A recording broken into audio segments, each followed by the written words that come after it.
Okay, we're going to get ready here in about 30 seconds. Good evening and welcome to April 15th Transportation Advisory Board meeting. This is call to order. We do a roll call. Chair Lehner. Here. Board Member Bennett. Here. Board Member Wicklund. Here. Vice Chair McKee Burrows. Here. Board Member McInerney. O, which is Boulder, Louisville, Superior up to Netherland and Lyons, and a small piece of Longmont, including Phil's house. So I am his representative. Thanks for having us tonight. This is great. It's going to get the full report from our great staff. I was the chair last year. I'm very happy to have turned that over this year. And but we are very involved in some of the legislation that's going on. Tabor is our big issue right now. Well, we've got several big issues, but that one's coming up. We lose, RTD has a 1 cent sales tax. 6/10 of that is the original tax, the base tax. You can think of it as mostly the buses. And the other 4/10 is fast tracks, which does have some bus, but it's mostly the trains. And based on a ballot issue in 1999 that funded some additional development, there was a waiver of the Tabor cap and the Tabor rules. We got an exemption until we paid off the base bonds, which will happen in November. So we've looked at what our options are. It puts something around $600 or $630 million of RTD's money, about just over half, subject to Tabor. And looking at what other counties in the area, Jefferson County and El Paso, that have not debruced or subject to Tabor, they're having to refund about 7 to 10% of their revenues per year, which means we would be at risk for about $40 to $60 million refunded every year. It's a big issue. It won't take long before it affects our ability before we have to start cutting service. We might get through. We've got pretty good, solid reserves, as Eric was saying. We've been, I think, managing our finances well, and our staff has done a great job of doing some refinancing. But we're looking at that. We're doing some polling. We have some early polls that other people have done that have looked pretty good. There was the Front Range Passenger Rail District asked a question on their poll about whether, without raising taxes, could RTD keep its money, and got a 60% support response. So we were pleased with that. There have been a couple of other recent polls that others have done asking, approval ratings. One of them in Denver was Denver City Council, Denver Mayor, the police department, I think school board, and only RTD and Denver Airport got what they called highly favorable ratings. So we're encouraged, but we have to keep moving, and I think by June the board will be making the decision on that, and you will be hearing more. Thank you.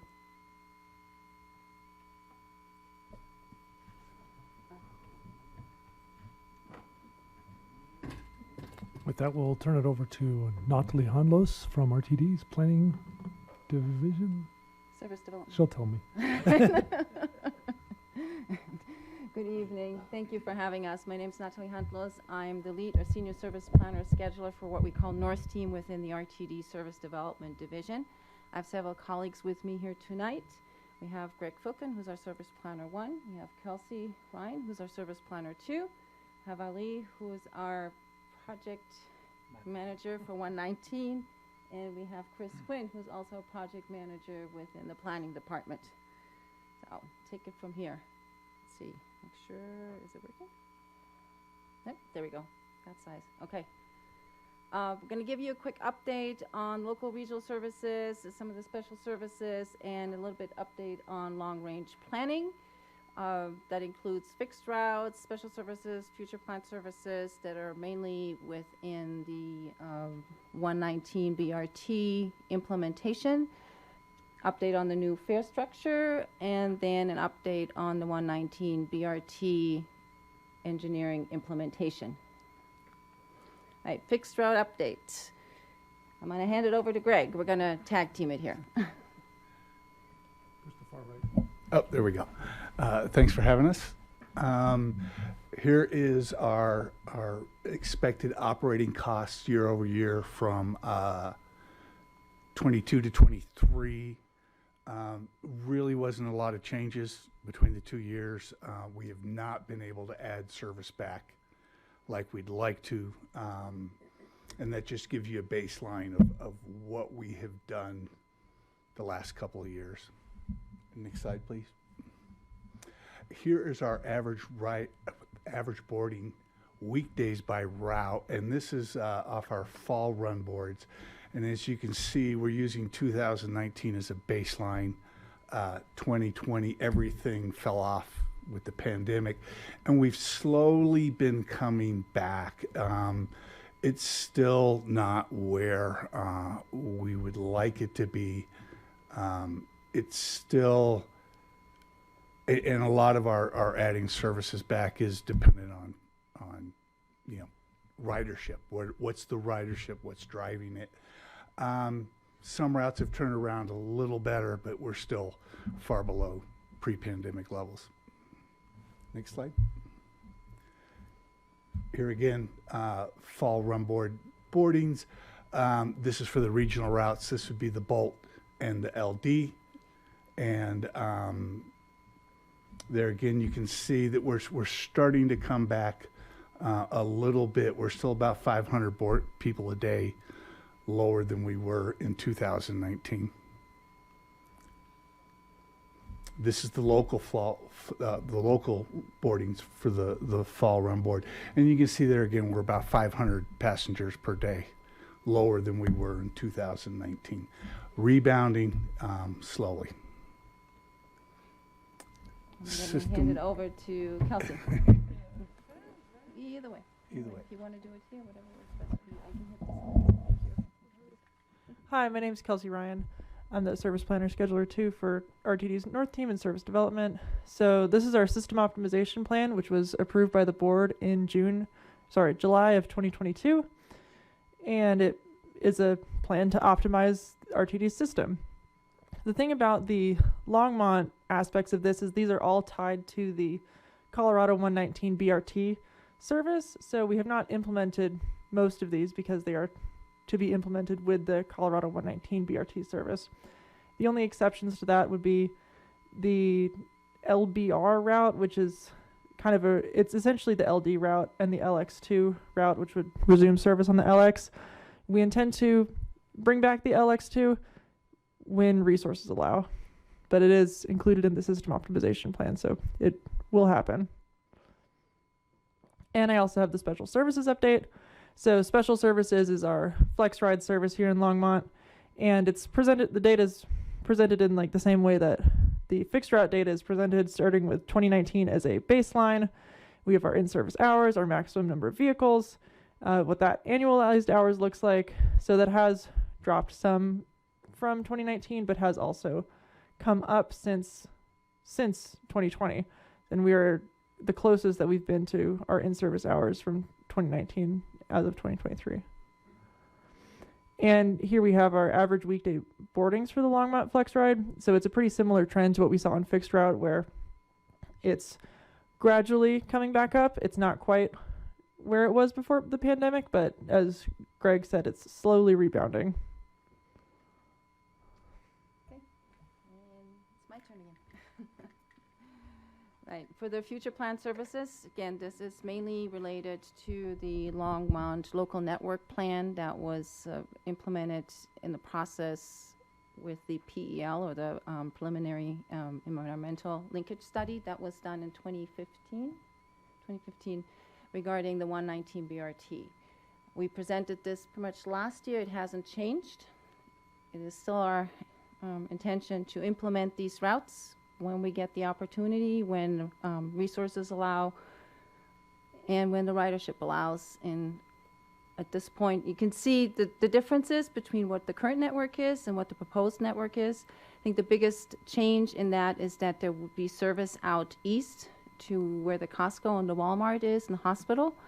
And, well, I'll go through the presentation. But when we decided on these routes, we again, we included them as part of the system optimization plan and as well as part of the 119 BRT overall plan.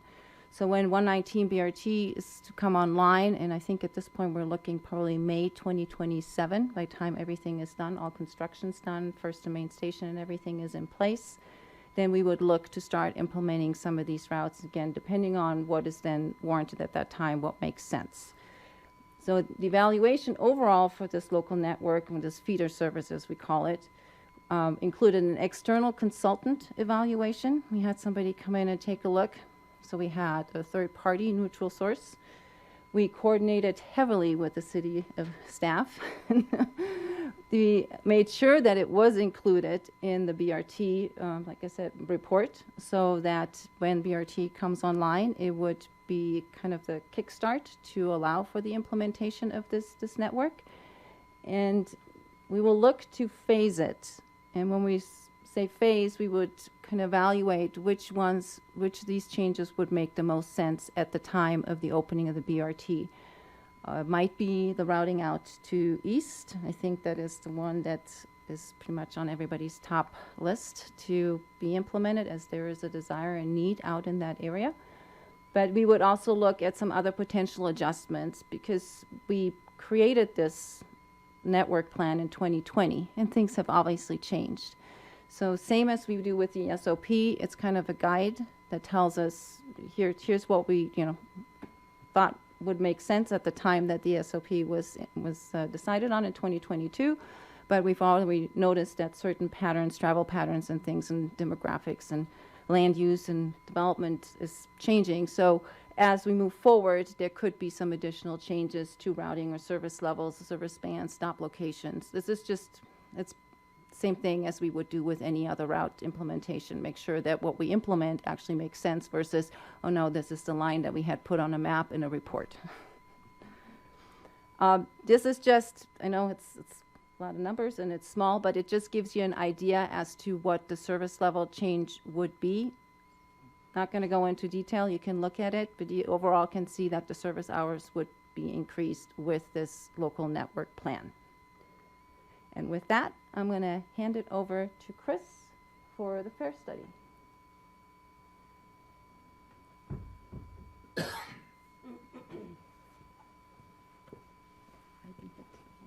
Oh, good, thank you. Good evening. Just wanted to give you a quick overview on where we are with the fare study. We probably presented to you this time last year when we were in our draft phase. The board of directors did approve it last summer, our recommendations, and so I'll real quickly go through some of the highlights of those. When we were going through the study, the main goals were to achieve equity, affordability, simplicity, and I think we did a pretty good job with that. Next slide. This table shows you the new fare structure, and I won't go through all of the categories, but just a couple of things to take note of. One of the things that the new structure achieves is the elimination of the fare zone, so to speak. So we used to have the regional and the local fares. Now we just have what we're calling a standard fare. So 3-hour pass, $2.75. So that means basically somebody could get on an LD bus in Longmont, take that down to, say, Union Station, and then go as far as Lone Tree in the south end of the metro area for $2.75. Monthly pass reduced to $88. That also includes airport travel. So pretty significant savings over what those passes used to be. Next slide, please. And then just to kind of go over a little timeline of when things have happened. So the overall, the new structure went into effect the first of this last year.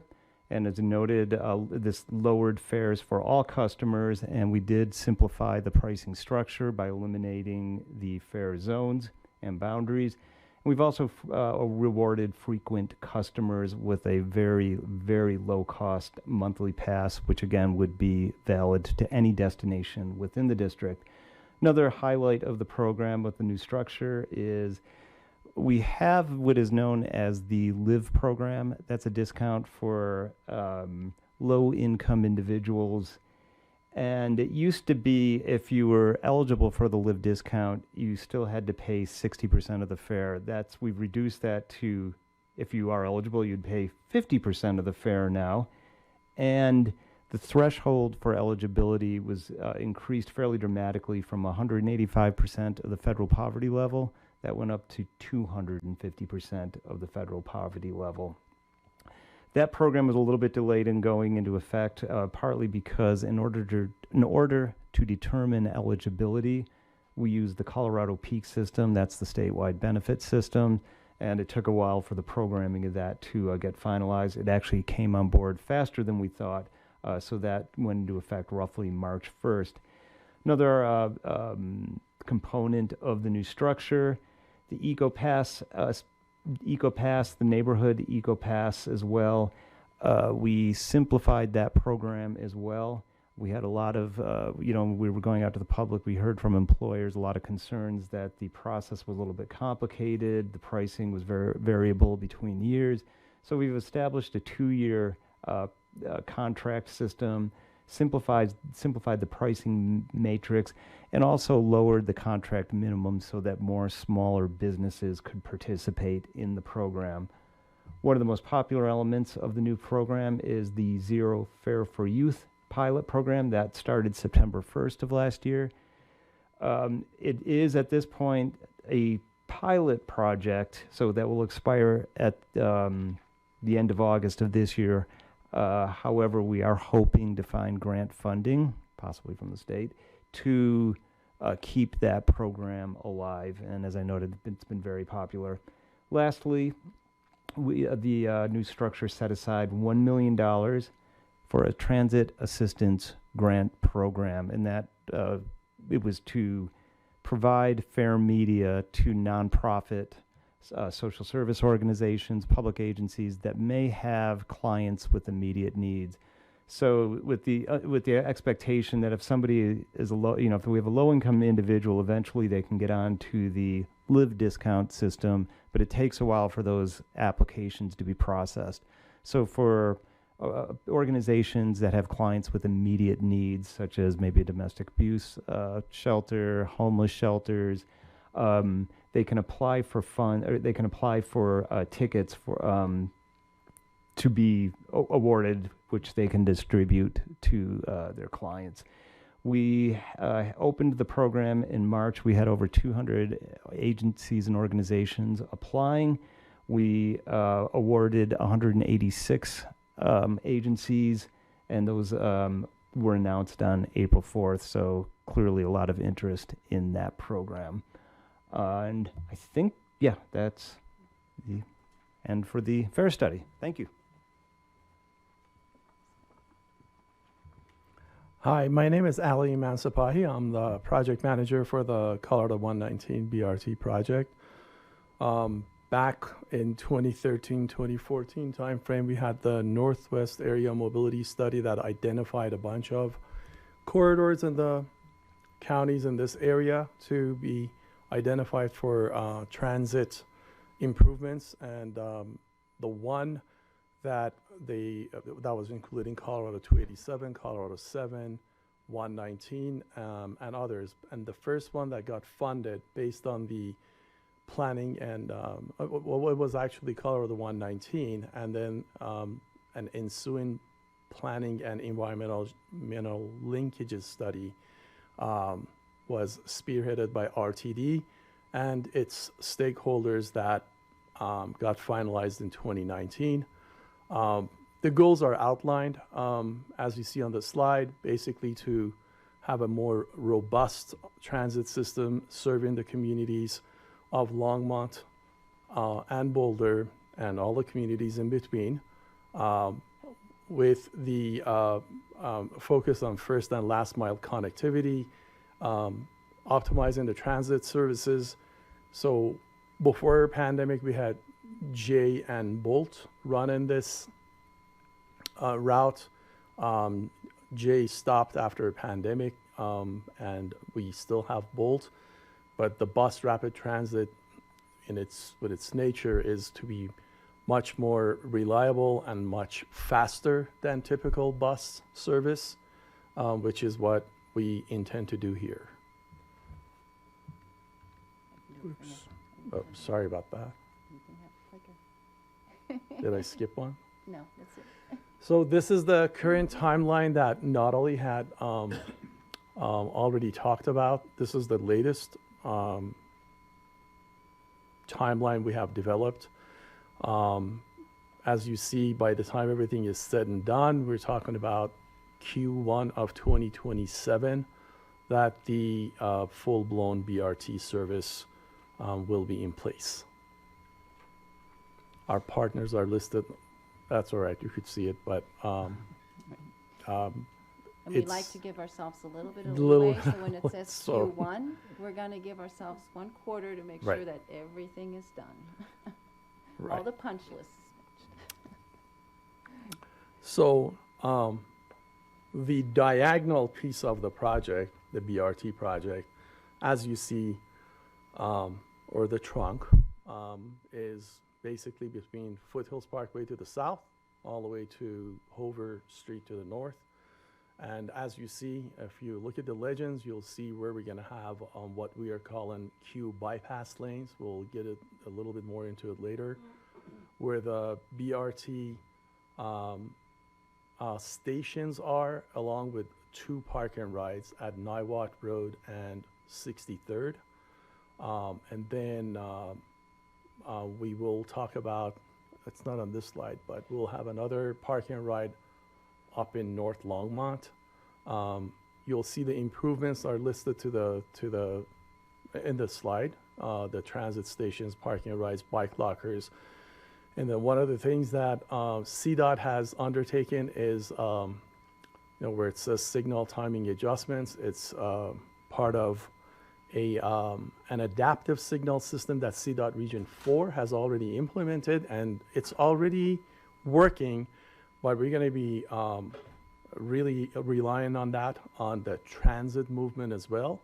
Instead of having typical AM, PM, and off-peak plans, it plays with the cycle length and the splits all day long, and it's traffic based on live traffic. So it adjusts all your timings. So that is going to really help us out too. That's why I just wanted to mention that real quick. This is another way of looking at what we had in the previous slide. That parking right I was talking about is way on top of the graphic, north of Highway 66 and east of 287.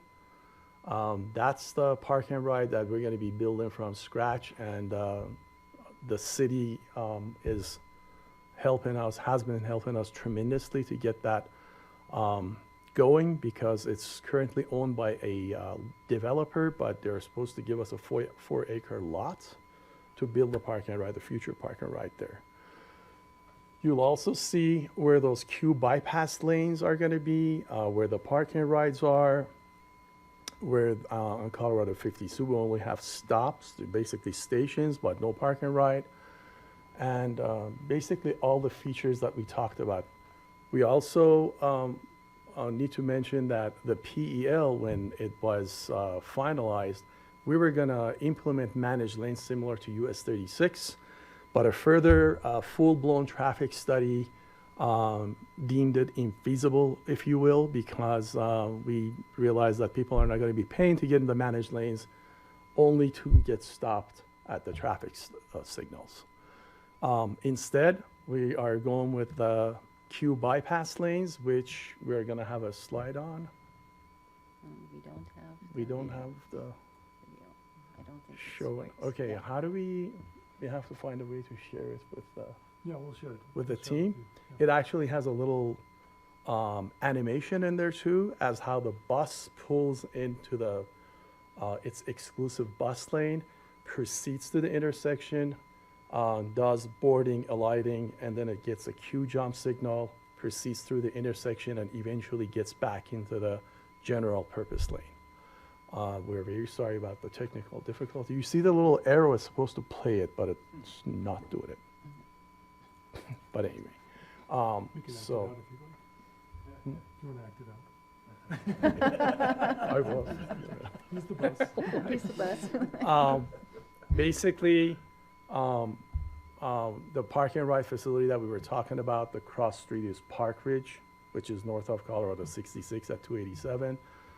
And then we're going to have the BRT project gets past the safety and mobility project, which is the diagonal, but we're going to make improvements in both Longmont and Boulder.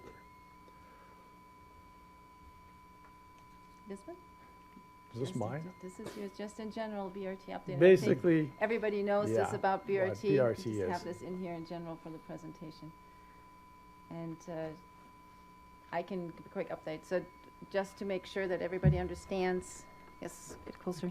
So make sure that everybody understands. So when we say we have a blue and orange pattern, we are representing the blue as what's currently the bolt, going to be minorly adjusted within Longmont and potentially a little bit in Boulder as well. And the orange pattern is taking the resources from what used to be the J and changing the pattern slightly within Longmont and then within Boulder as well. We're having conversations with the city of Boulder right now. There's a study going on specifically regarding the orange pattern within Boulder. There has been a desire to serve CU main campus and not just East Campus. CU is moving forward slowly to have a lot of their classes on East Campus and activity on East Campus, but it is not quite lining up with our timeline of putting this service into place. So we're kind of redirecting, like I said earlier, we make those adjustments as we come along. And we're redirecting and looking at some other potential routing options which would maximize the service efficiencies to CU within Boulder. So these are the dotted lines on the map as we're moving forward. Hopefully by, well, maybe by end of April, within May, we should know what the pattern will look like within Boulder. And then in general, I think it just gives you the same information. I mean, we have this presentation for the public as well. So we operate 2 routes. We have the orange and the blue line. You have the local service schedules within Boulder and Longmont, which will optimize to work with the BRT service. That is that feeder network, the adjustments of the local routes. And then we're also coordinating with the city of Boulder, like I said, to evaluate that orange pattern. We have been having monthly meetings with local communities and the partners along the corridor. We're also engaging with CDOT on their quarterly PMT, the project management team meetings, and we're doing an ongoing outreach to the public, incorporated with CDOT along the corridor to coordinate where we are with the project as we move forward. It makes much more sense for us to all do it together, as CDOT does the main portion, and then we manage portions within Longmont and Boulder. And that's really all we have. So if you have questions, we're happy to answer as best as we can. Yeah, I guess we could start down with Board Member Bennett if you want to start.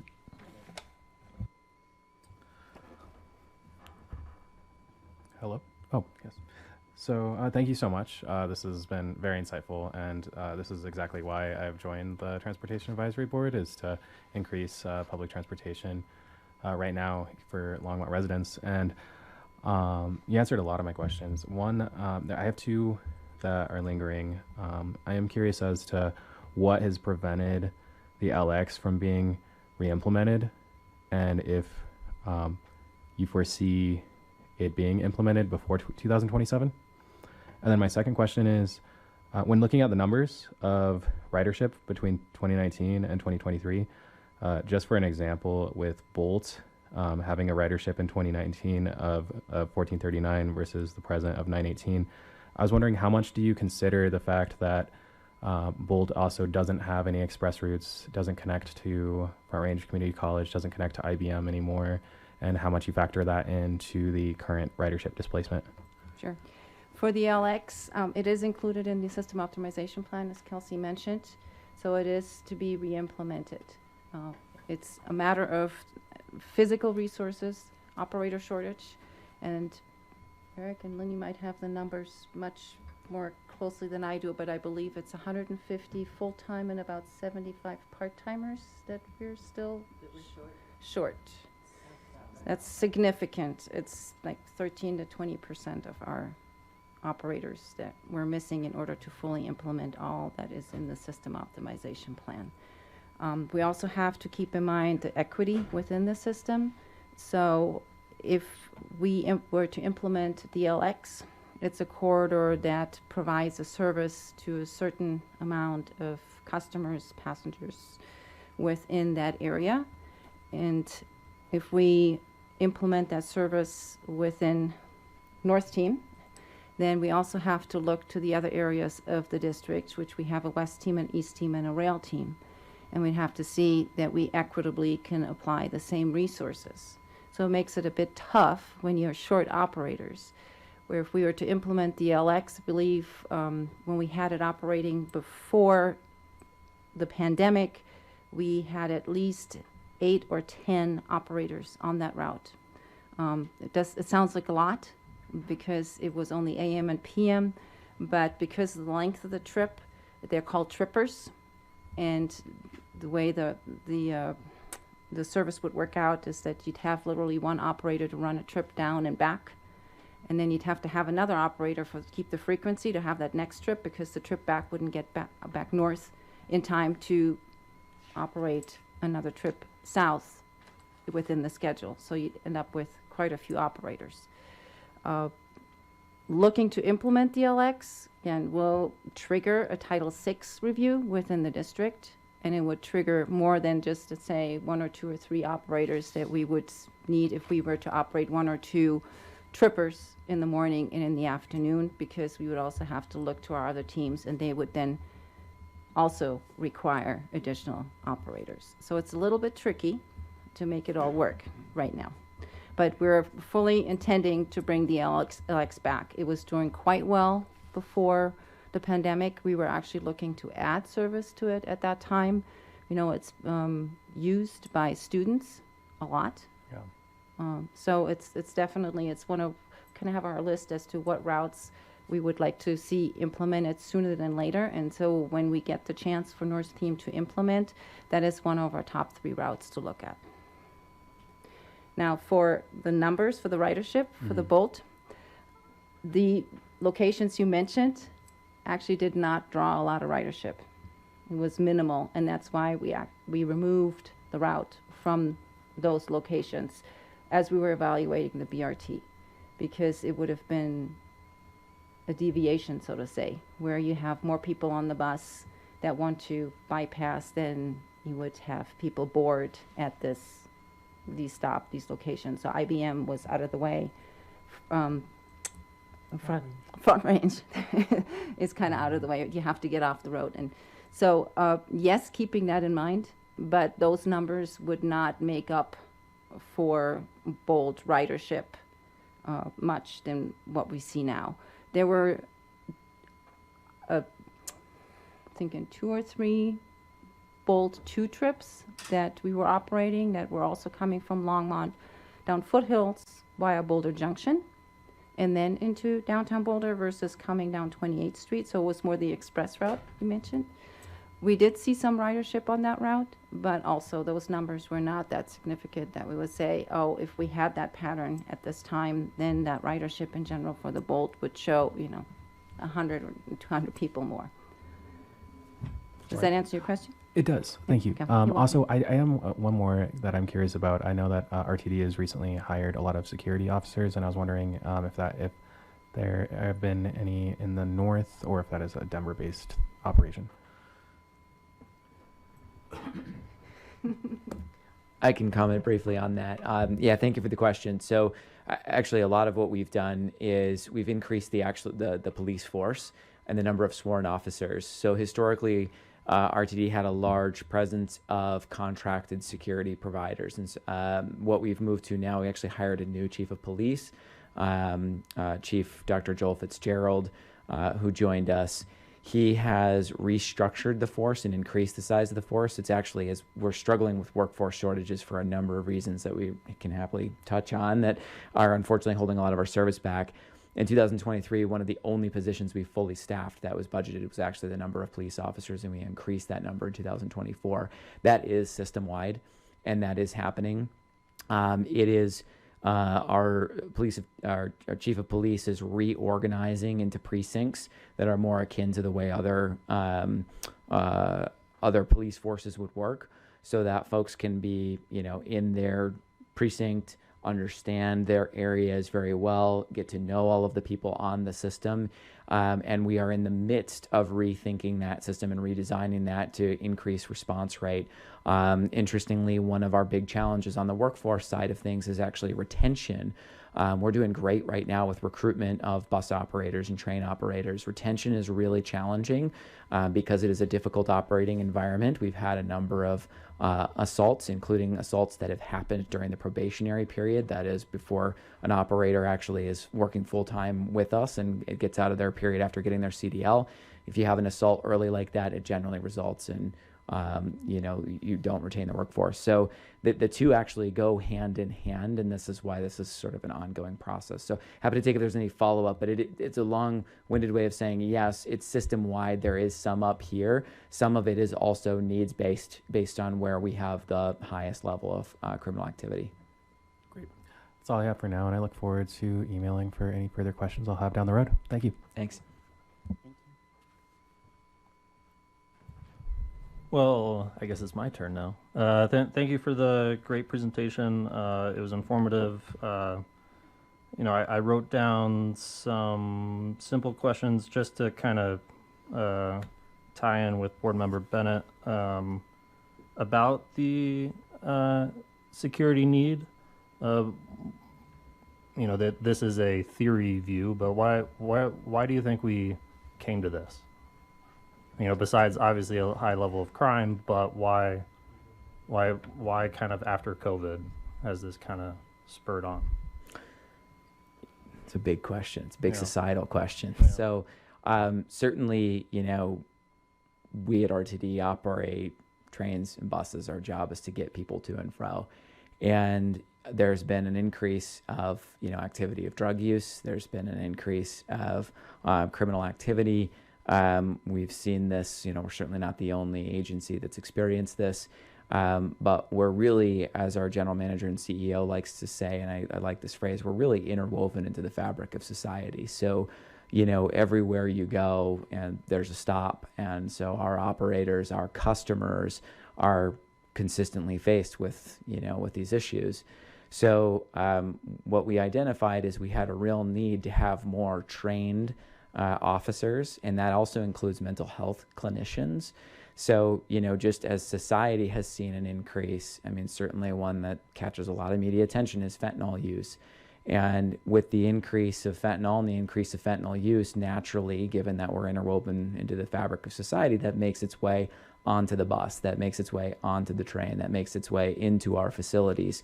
And, here we've announced this great thing with Zero Fare for Youth. So we're going out there telling folks, this is a great family activity. So you can save money going to and fro. And also, the youth of the region can gain their own access. Actually, Denver Public Schools testified at the SB 32 hearing, which is seeking funding to maintain Zero Fare for Youth, that they saw an improvement in truancy rates. Well, then simultaneously, if we're having drug use get onto the system, which we've just seen more of society-wide, it becomes a real problem for our customers, and we hear that feedback. And that's why we needed to move to having folks who are trained to handle those situations, trained to de-escalate those situations, and have mental health clinicians available as well. Not only is that so that the officers can actually respond directly, those officers, now that they're on our staff, are also creating and providing de-escalation training to our operators as well to help keep them safe, help keep any number of folks safe out there. So I can't really answer your question about the broader society increase. We've just seen the same increase everybody does, and if it happens anywhere in society, it hits transit. Okay, well then, thank you. It's just always concerning when we just kind of respond with force with great societal issues. And just to clarify, that is in our intent is to have the right mix. The key with it being police officers, I heard mental health is trained, de-escalation tactics, all those. And Denver STARS program, if you're familiar with that, that's actually the kind of, we've actually done a partnership there, And I will just put out the call to action that we are hoping that more communities create programs like that, because we are very anxious to partner with those types of organizations like we've done with Denver Stars in downtown Denver. Yeah. Okay, and then just because you did mention the zero fare for youth pilot, do we have any data of how much that's increase of how much youth is using this service? Because I think, a bus is an opportunity for independence. It is. Especially if there's access to it. And in our today's society where we're experiencing kind of, they always say we're becoming the loneliest generation. Well, it's important to start with the youth, get them out. So what's the data? So I heard, it's great. St. Vrain's going to testify for it, but do we have any numbers? Yeah, I don't have any numbers at this time. What I will say, and perhaps one of a member of our team may have numbers. If not, we can follow up with you with what we might have. What we are doing, though, is we made the decision to do a year-long full pilot. One of the challenges that often comes from running pilot programs in transit is you end up having very limited data over the course of a couple of months, and you don't know how much you're dealing with seasonality. You don't know how much you're still dealing with, post-COVID recovery or shifts in patterns. That was one of our challenges when we examined zero fare for better air data. We've run this zero fare in the summer months and in low ozone, but there's still ridership that's emerging back after COVID, and also we deal with some seasonality. So it's sometimes hard to parse out that data. We actually got a special clearance with the FTA to do a full year-long pilot. You can't always do a pilot on something like this, so that we could get a full year's worth. So I think the best data that we're going to have is going to be in September of this year, because we'll have that full year. But I'm not aware of any data we have right now, and if any member of our team might. No, we don't have any specific numbers at this point. But we are watching the ridership on the routes, and we look at trip level ridership. So there is a little bit of an increase on certain routes with schools, but it is not anything where we would say, oh wow, there's something really happening here. We had done an evaluation before COVID, because this idea came up to have this free fare for youth. And in that evaluation, it was decided that we would not have any negative impact or would require any additional services for additional youth riders. Now, as we're looking, past COVID, and the service levels are down some, but ridership is also down in general. Again, we're not seeing anything that says, oh, you need to increase service, or you're having pass-ups or stand-ups or stand-by. It's just causing people to not have a seat on the bus for a longer period of times. But we have seen a slight uptick on some of the school trippers. When I say school trippers, for North Team, we have everything scheduled within the regular schedules in order to preserve resources, instead of having extra operators out operating specific trips for schools in the AM and PM. So on those trips that we have scheduled to match bell times as best as possible, there is a slight uptick, but it's not something that I'd say, oh, this is... Yeah. Well, I think it's a great program just to encourage independence for our youth. Yeah, absolutely. Just to pivot a little bit, is the lack of operators related to budget, or is it just lack of people applying? Well, we have people applying. We had 50 people apply just at this last job fair. It's a matter of how many stick around depending on what the situation is. And like Director Davidson mentioned, there's some that have had assaults within their 6-month period to the probation. And some decide this is not for me. It is rough when you come on, it's union. So you're at the bottom of the list when you start out, and when everybody has to vote for what they're gonna operate. And those who come on last get to work last, so whatever is left over. And that could be work pieces that are what we call splits, for instance, that start very early in the morning and then have a break in the midday, and they end fairly late at night, to where operators can be out there almost 12, 13 hours. That's a work day. So if you have new people come in, it's rough for family life to have that type of situation. So that is a challenge, but that's a challenge in the industry in general. Right. So people will get their 6 months probation, they'll get their CDL, and then they'll go and look at UPS or Amazon or some of these other places and Yeah. Well, if I may ask, what's the kind of starting wage for an operator? 26 dollars. Yeah, it's 26 an hour, 25.99, I think. And there's a $4,000 signing bonus, and double time for overtime. So there was a big article in the paper yesterday. I think it was probably in the Longmont paper. I know it was in Boulder and Denver, that talked about, you know, if you work, people can make a good wage.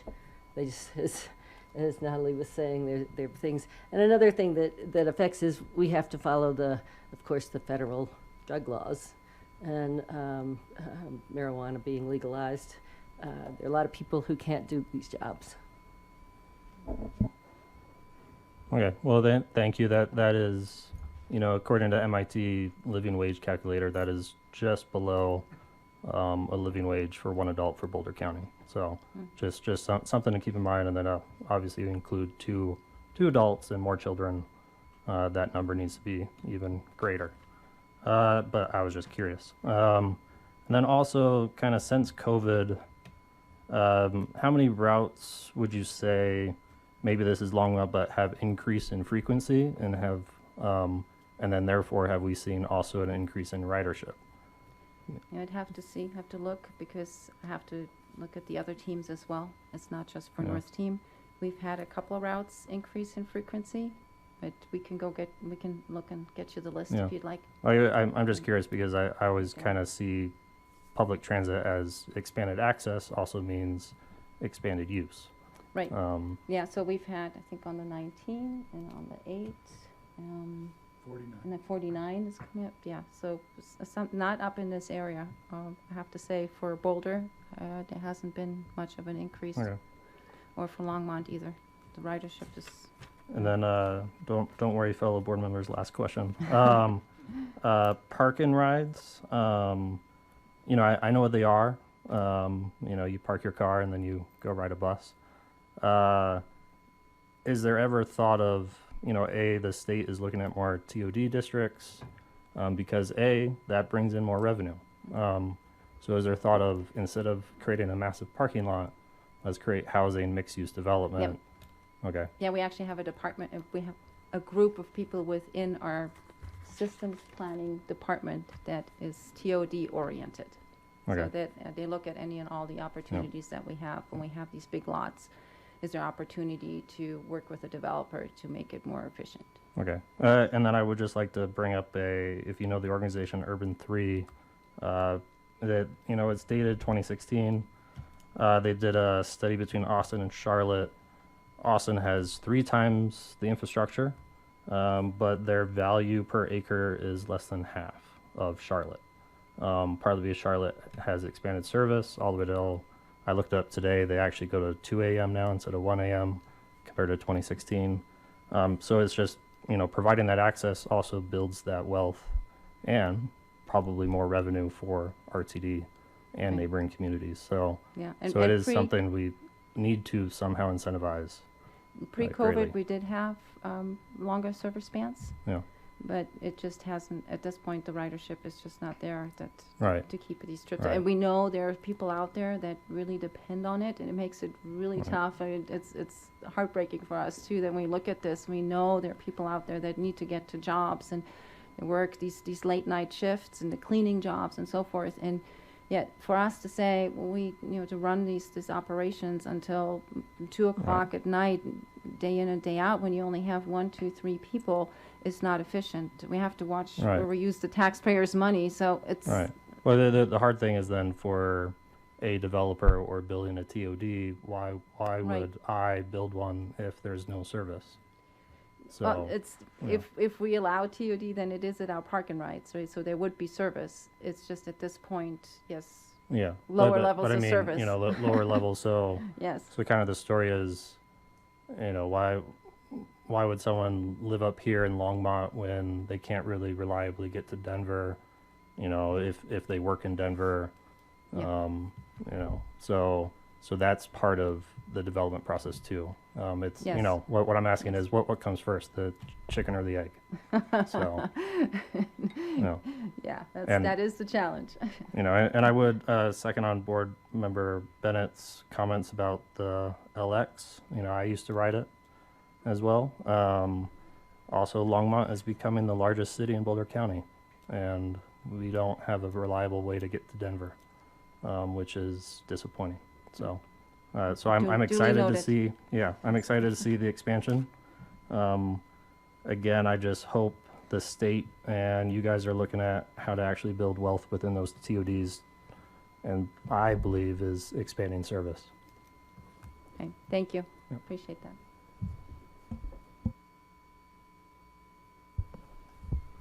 Hi, thanks for the presentation. I'm in my first year of TAP, so this is the first time I'm hearing all this information. So I'm a transit user as much as I can, but so I have had experience over the 12 years I've been here in Colorado. I used to use the Flex to get up to CSU, and my husband used to get the LX down to Denver every day. Now he catches the Bolt, which is very infrequent. So I'll just kind of give you some background on where I'm coming from. So I'm just wondering, because you've commented a lot of times about the lower ridership, and I'm wondering if you've done any studies or have any insight on why there's less ridership now. Is it because of the reduced service? Is it because there's now more remote workers than there are everyday commuters, which was kind of more the norm before the pandemic? Right, it depends on the area within RTD. So we have certain areas where ridership is up, and there's quite a bit of usage. Aurora actually has multiple routes where ridership is pretty much back up to what it was, and where we need to look and see how we can add service again. In this area, there used to be a lot, considering for the region, a lot of commuter ridership, and a heavier load of commuter ridership, and that obviously is quite down since COVID. And that has had a huge impact on the routes, the local routes, as well as the regional routes. And that's what we're struggling with when we don't have the ridership, to see how can we bring these routes back, how can we implement the service, and not just have empty buses running around. Like I said, in Boulder, for instance, none of the local routes, the ridership is back up to a point, and you would think it's local, right? People are going to move around within Boulder on these local routes. Well, people are not riding within Boulder. They're having to come in from all over the place regionally. And they're coming from places where RTD transit in general cannot support that. We can't just, well, once outside the district is a challenge, obviously, but people have to live in Frederick and in Erie and in other places that are just so far out that in order to afford to live somewhere, and then working, for instance, in Boulder, even coming to Longmont, makes it really tough to provide transit networks that could sustain. So some solution might be more of a flex ride shuttle type service in certain areas, and we have those. But even if flex rides, the ridership is really low. We've had to eliminate some of the flex rides, and we had to kind of lower the standard as to say, okay, what is the number of riders that we would expect per hour? Used to be, 4 or 5. Now we're saying, well, if we get 2, that's great. But it's in general, again, has to do with commuters. But then the lay of the land. So the way this area has developed, it's sprawl. And sprawl cannot be served very well because it's low density, cannot be served very well with transit. And it's a huge challenge for the region as a whole. Okay, so thank you for that. So kind of along those same lines, as you recognize that we now have less commuters, are you thinking about the way that as you kind of ramp up routes moving forward, not focusing on just providing commuter routes, but making your service more of an all-day service that people who are using your service, not at those traditionally commuter times, would be able to utilize? Because that's me. I don't use those. And I know many people who are also like me who maybe use it during the day when it's not traditional commuter times. And so again, depending on the area within the region, it varies. For Longmont, it actually has been for a long time. I've been doing this North Team. I'm now on 14 years, but I've been doing this for 3 decades now. But for Longmont, it pretty much has always been that flex ride is really what would serve the community best, because people are trying to get from everywhere to everywhere. And we've had fixed route service, and we have changed fixed route service. I think roughly every 7 years we make adjustment and change the fixed route in order to try to address how can we get people best around. But that's not what the majority of people really need because of the way the city is laid out. So there is not a hub or a major destination like CU, for instance, or a major business like, I have to constantly mention Boulder, but some larger businesses that would draw a certain ridership. So for Longmont, looking at the service, I look at what the routes are doing, the local routes are doing, and I think they're doing actually really well considering the situation that we're in coming out of COVID and the recovery. Because I can look at other places within the district and say, you know what, it's just not happening there. So Longmont actually has bounced back quite a bit. And Flex right here is doing quite well also. So it's a matter of resources in this area rather than, okay, is it really the ridership where we know there is a certain demand, there's certain needs, specific demographic-wise, that could be addressed if we could increase service. Okay. So you just mentioned local service, so I'll ask a question about local service. Is there a reason why Longmont has a significantly less number of service for local services than compared to similar municipalities like Boulder, for example, has a lot more local routes than Longmont, and we actually have a very similar number of people who live here in Longmont, but we just have so many fewer routes and the timing of those routes as well. Yeah, so the routes, where the routes are operating is in the most densest areas within Longmont. When you start looking on the outer side, then we're starting to talk sprawl, and the density does not support it. It's also demographics, where you have certain areas, people more car-centric. It's more of a suburban environment. And so, if we had fixed route service out there, it probably would not sustain. That's why Flex Ride is there, so that people can use the Flex Ride to get from all places within Longmont to all places. Okay. Yeah.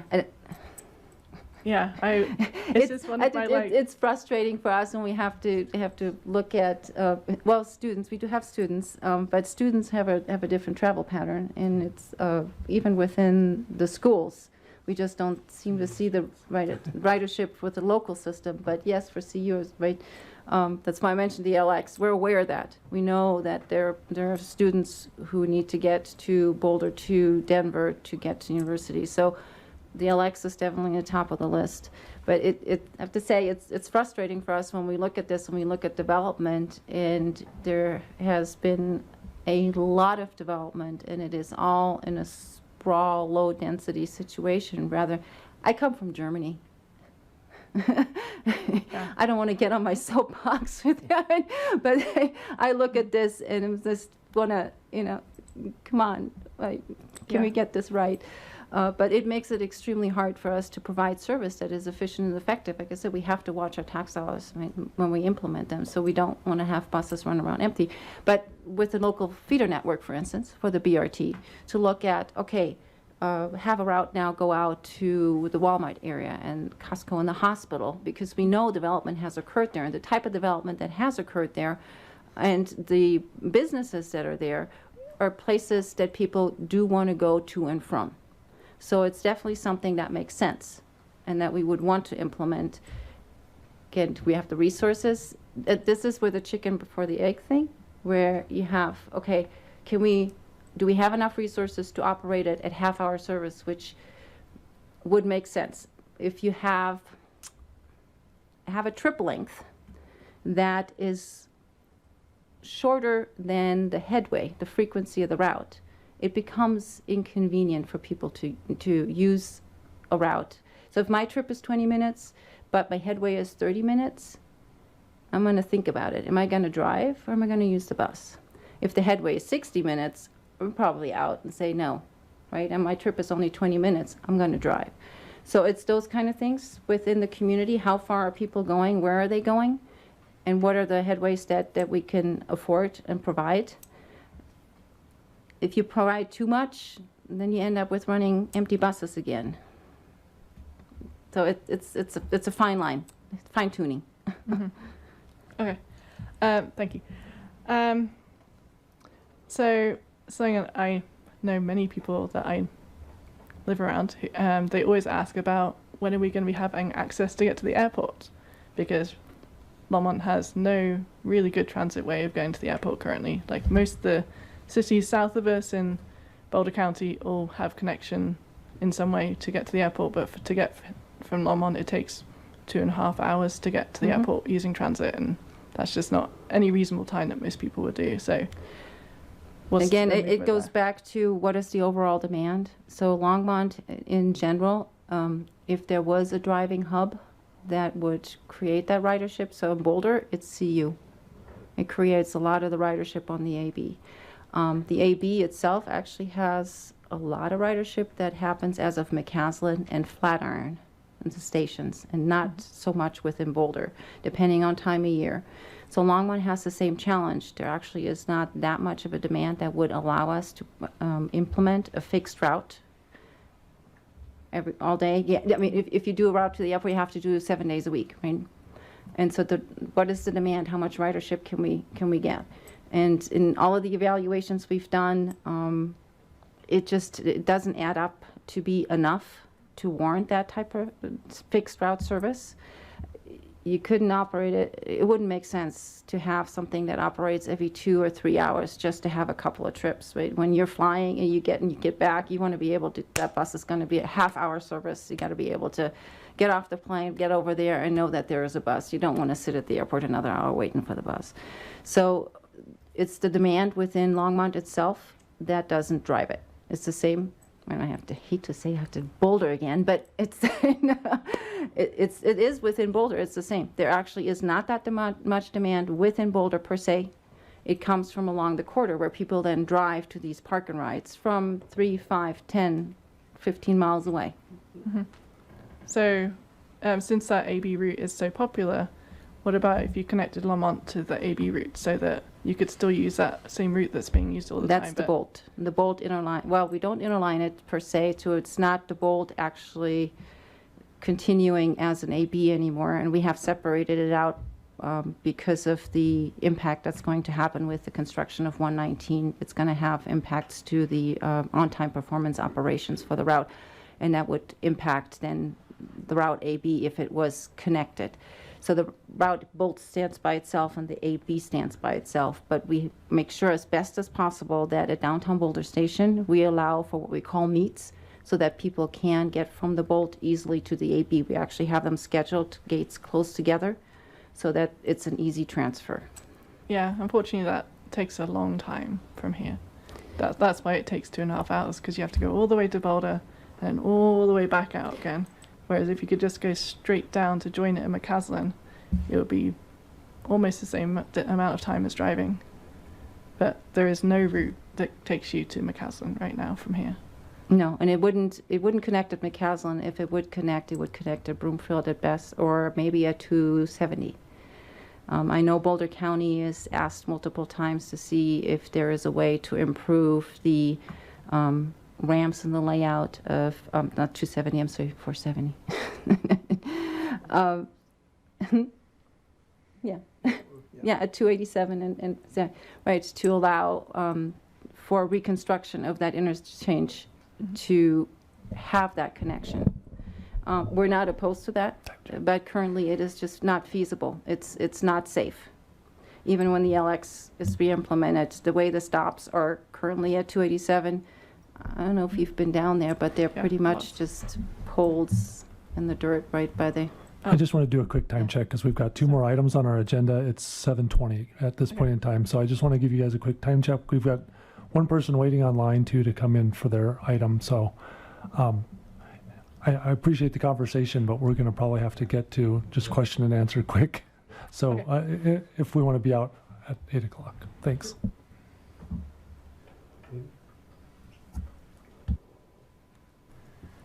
I also appreciate the presentation. Is there data available yet to indicate whether RTD's reduced and simplified fare structure coincides with increased ridership?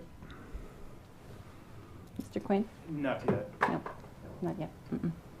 And how do you quantify ridership in Longmont where we don't have fares citywide? Do the operators count passengers? The count. Yeah, all the vehicles have what we call APCs, automatic passenger counts. So when somebody gets on, it counts them. And are they now also recognizes them. distinguishing between adults and youth? No, that is the operator making that distinction on the fare box, so to say. Thank you. Yeah.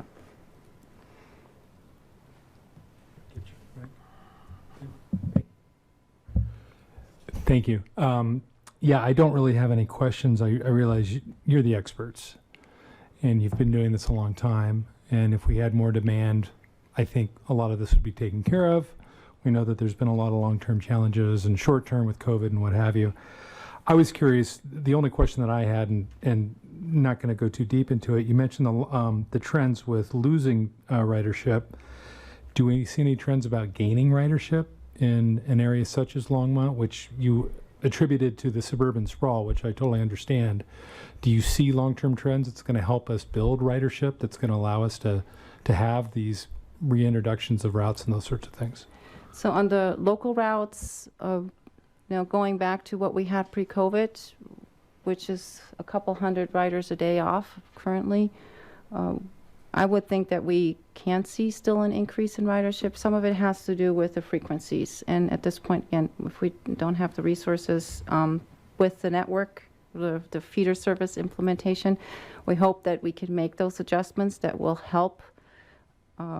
They're routing adjustments, so hopefully we can hit some different areas within Longmont to allow service be provided to people that currently don't have service.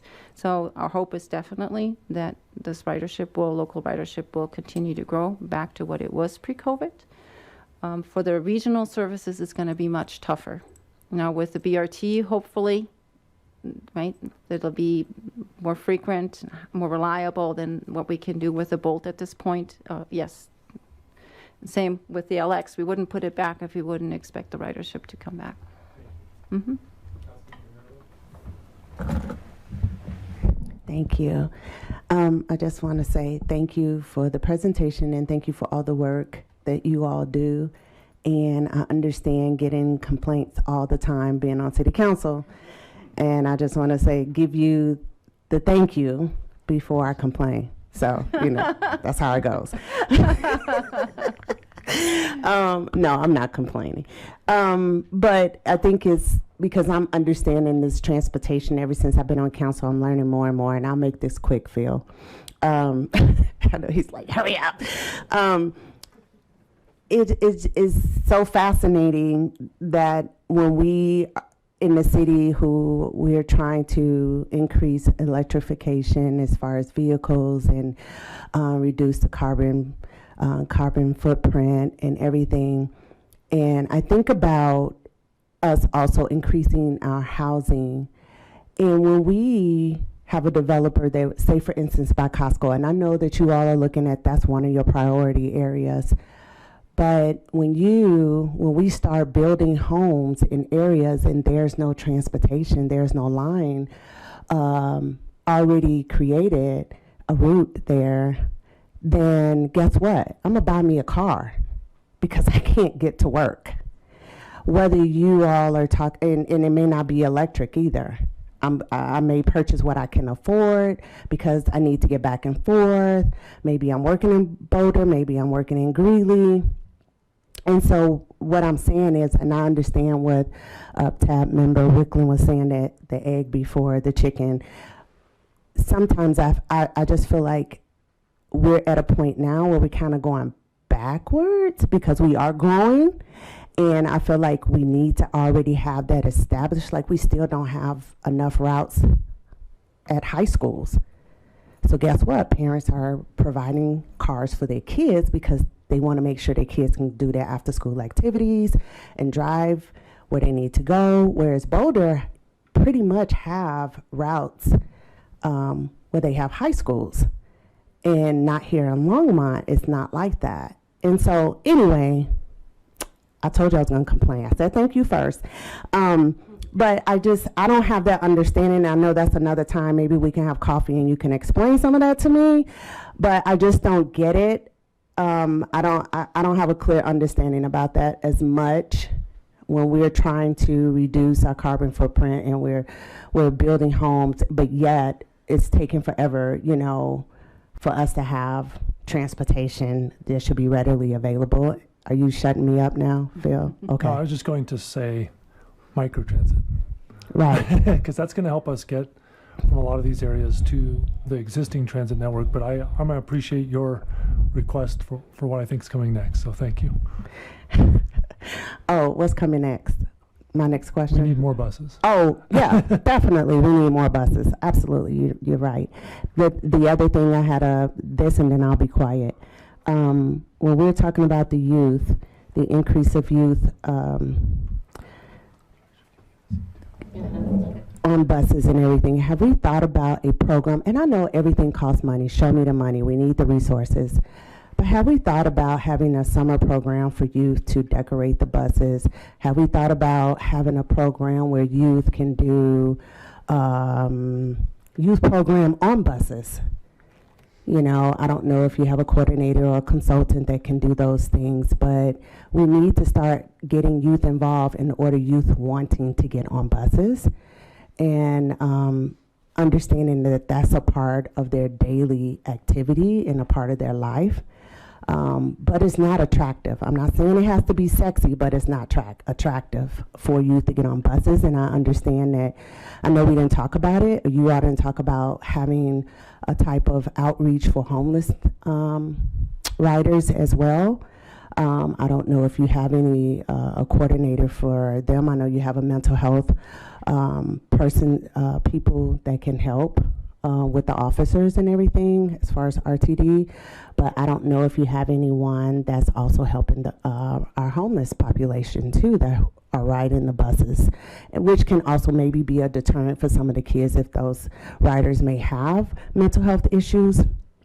So I'm just trying to think, and I know everything costs money, but I think thinking outside the box, you know, if you give kids like I know my kids love just a cardboard box to play with, but if you give them some paint and some ideas of creating some things, have we asked them why they ride the bus? I mean, what would they like to do? So I'm just, all those things as everyone was talking and I was listening to you all, I think we need to step back a little bit on some of the things. You all are the experts. I'm not the expert. I'm still learning, and we need to have coffee and talk about that.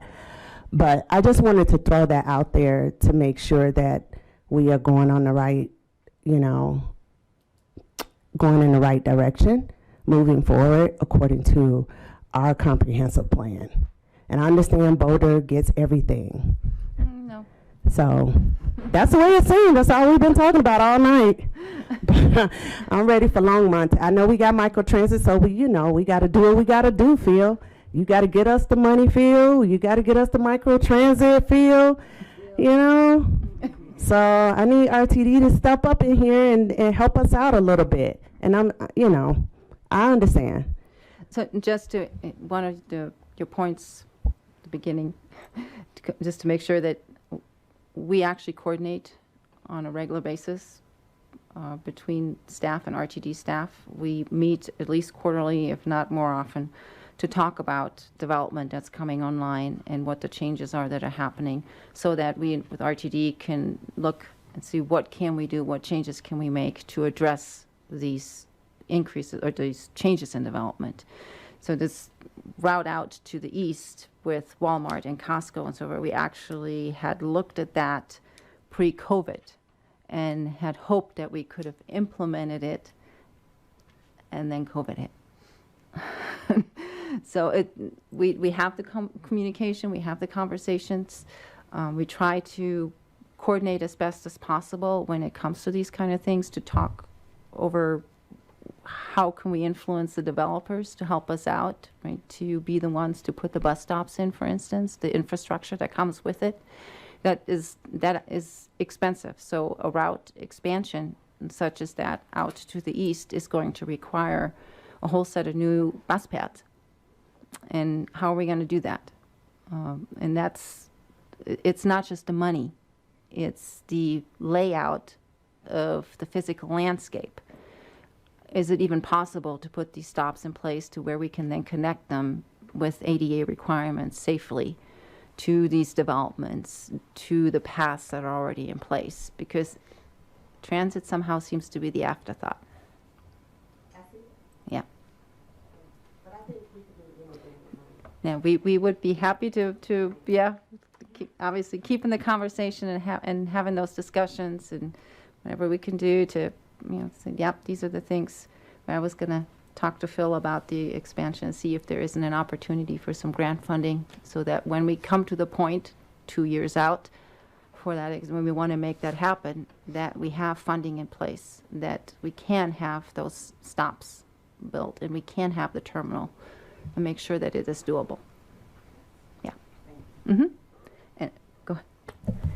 Yeah, thank you, Councilmember. I just wanted to make one brief comment here, and actually it's kind of collective of a lot of the comments I've heard of, we want more transit, and that's desperately what I want. And thank you for the comment, not only about transit's often the afterthought. That's one of the things that we as a region, so there's so much great energy here, we have to flip the region's mindset to being very transit first, or the chicken and egg question, transit at the same time. When it comes to the money standpoint, I did also just want to level set, because there's the energy for advocacy here. I'd be kicking myself if I did not say it. Colorado is 44th in the nation for the state funding of transit. We fund RTD on a per capita basis at approximately $372 per capita when using the primary urbanized area, which is how that gets reported to the feds. If you look at other areas, say Seattle is one people often reference to me, of these kind of different divergent land use patterns. They have multiple transit agencies. So if you were to collectively add them together for the same urbanized area, it's north of $1,000 per capita. LA, similar. San Francisco, similar. Washington, D.C., similar. If you look at a similar per capita funding as us, you would look at Philadelphia, for example. Philadelphia has a similar footprint in terms of the size of transit area and funds at a similar per capita level. However, they have twice the density. So if you look at their funding on a per square footage basis, it's twice that RTD receives. And SEPTA is going off the financial cliff right now in Philadelphia, increasing fares, reducing service. And they're fortunate to be in a state that Pennsylvania's got $300 million that cleared the House to go to transit statewide to help. So I'd be kicking myself if I didn't say we want expanded transit. That's what RTD wants all day. We have a very large service area with one multimodal transit agency, divergent land use patterns where transit's the afterthought, and we're way down the list on state funding for transit. So any energy there is for advocating on that, those are some of the numbers to know. Thank you. I would be delighted to.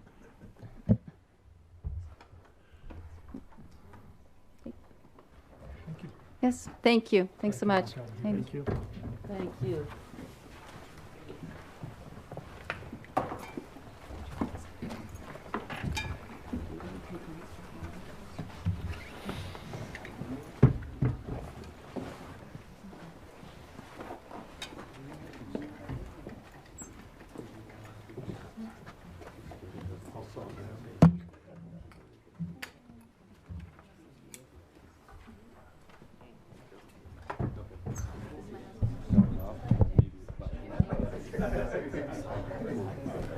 So next up, are we ready?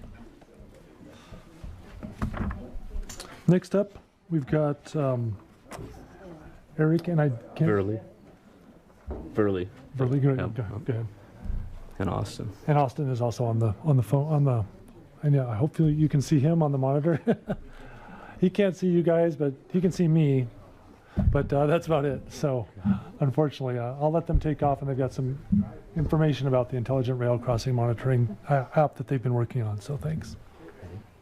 Just before I begin, can we get a mic check for Austin to see? Oh, I need to turn him on, you're right.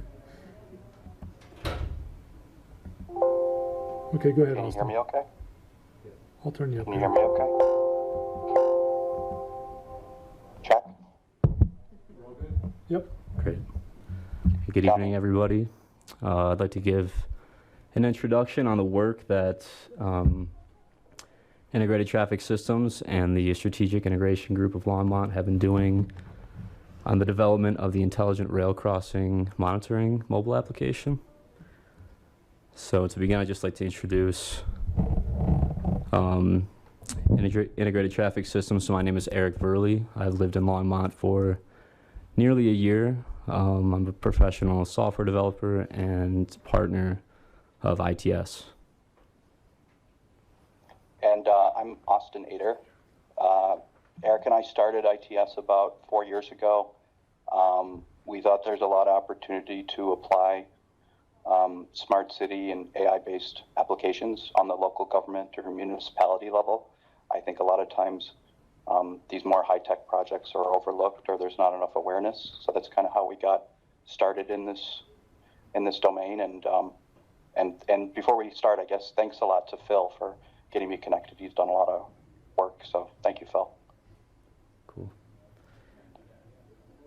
Okay, so just to give an overview of what we've done so far. So our first intelligent railroad monitoring application was launched in the town of Plymouth, Michigan in 2021. It's been active since then. Plymouth, Michigan is a town of roughly 10,000 people, so a tenth of the size of Longmont. And we've amassed nearly 5,000 users in the last 3 years. We've had nothing but positive feedback from both the city and its residents. We've received quite a bit of press in the local news about the application and its uses within the city. So ITS introduced this idea to Becky Doyle's Strategic Integration Group in fall of 2023. And since then, we've developed and released a mobile app, which we have created a communication plan for and plan to release a pilot program for in the coming weeks. So what exactly is the app? How does it work, and what are its capabilities? So we have installed a camera which has a view of the First and Main Street crossing, which gives us access to a live feed, allowing us to discern with computer vision whether or not a train is blocking the crossing or not. It also allows us to calculate the velocity of the train and show the train actually moving on the map throughout the city so that we can extrapolate the information that we receive at Main Street to the other crossings. So the first and probably most important capability is that we can send out real-time notifications of the status of block crossings. We can give a current and an estimated waiting time of the crossing based on the time of day, velocity of the train, and historical data. And as I mentioned earlier, the train tracker view, which allows us to extrapolate that information to make it as useful as possible. Let's give a short demo. Let's see if I can. So this is just my own screen recording, my own home screen here. And this is going to go through what the workflow is when somebody receives a notification. So let's wait a second here. So you're waiting. Oops. Let's go back. It's like when I press pause, it wants to go to the next slide instead.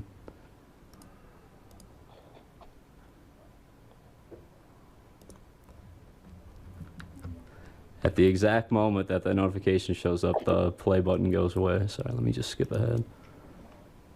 Keep this moving. Murphy's Law. Live demos, yeah. Okay, well, recorded demos. Okay, so you can see the information that you receive in the notification. So it says the crossing that's blocked. We have Main Street blocked.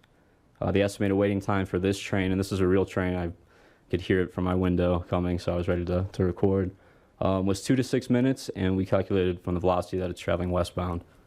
Once a user actually taps on this notification, it will immediately go to the live feed for that crossing, so a user can confirm with their own eyes that a train is there. although it's basically 100% accurate from what what we've tested. But for anyone that needs reassurance, and if you go back to the home screen, you can see the status bar for Main Street. Oops. Is blocked. This gives the current wait. So at that current time, the train was there for 1 minute and 9 seconds. We estimate it there to be for from 2 to 6 minutes. And you can see a little train moving on the map. Let's try to get this going again. Okay. That's the gist of it. That train will start to move when the video keeps going. So, oops. It's too much. Let's restart PowerPoint. Wait, okay.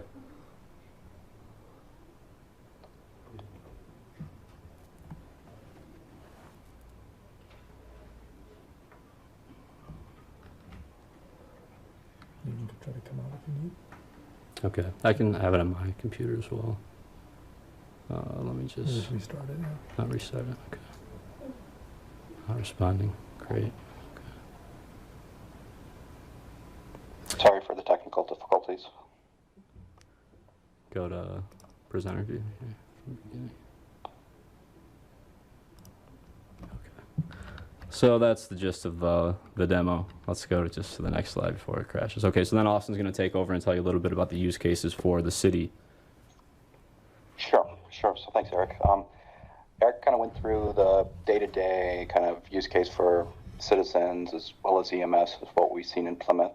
On a bit of a higher level, we also provide historical crossing records for each crossing that we support. So you can see in this little table the crossing and then the start time and the end time, where the crossing was blocked, as well as, how long it was, what direction it was going, those sort of things.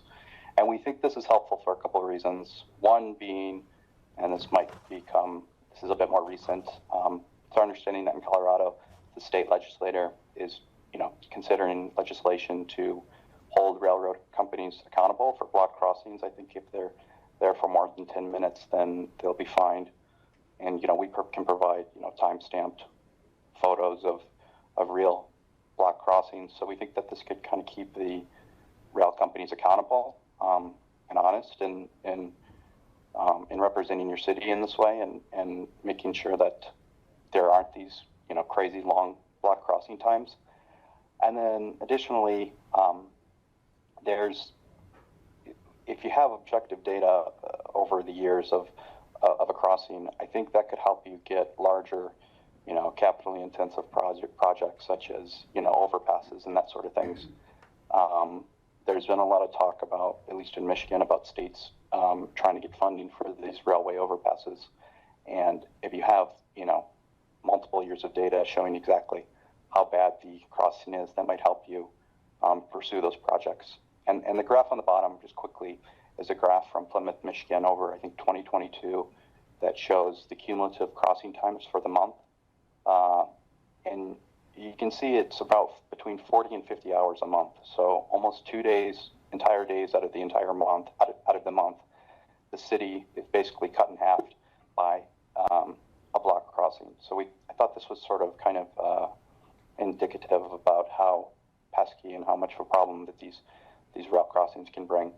But yeah, that's another aspect of what we're doing with Becky.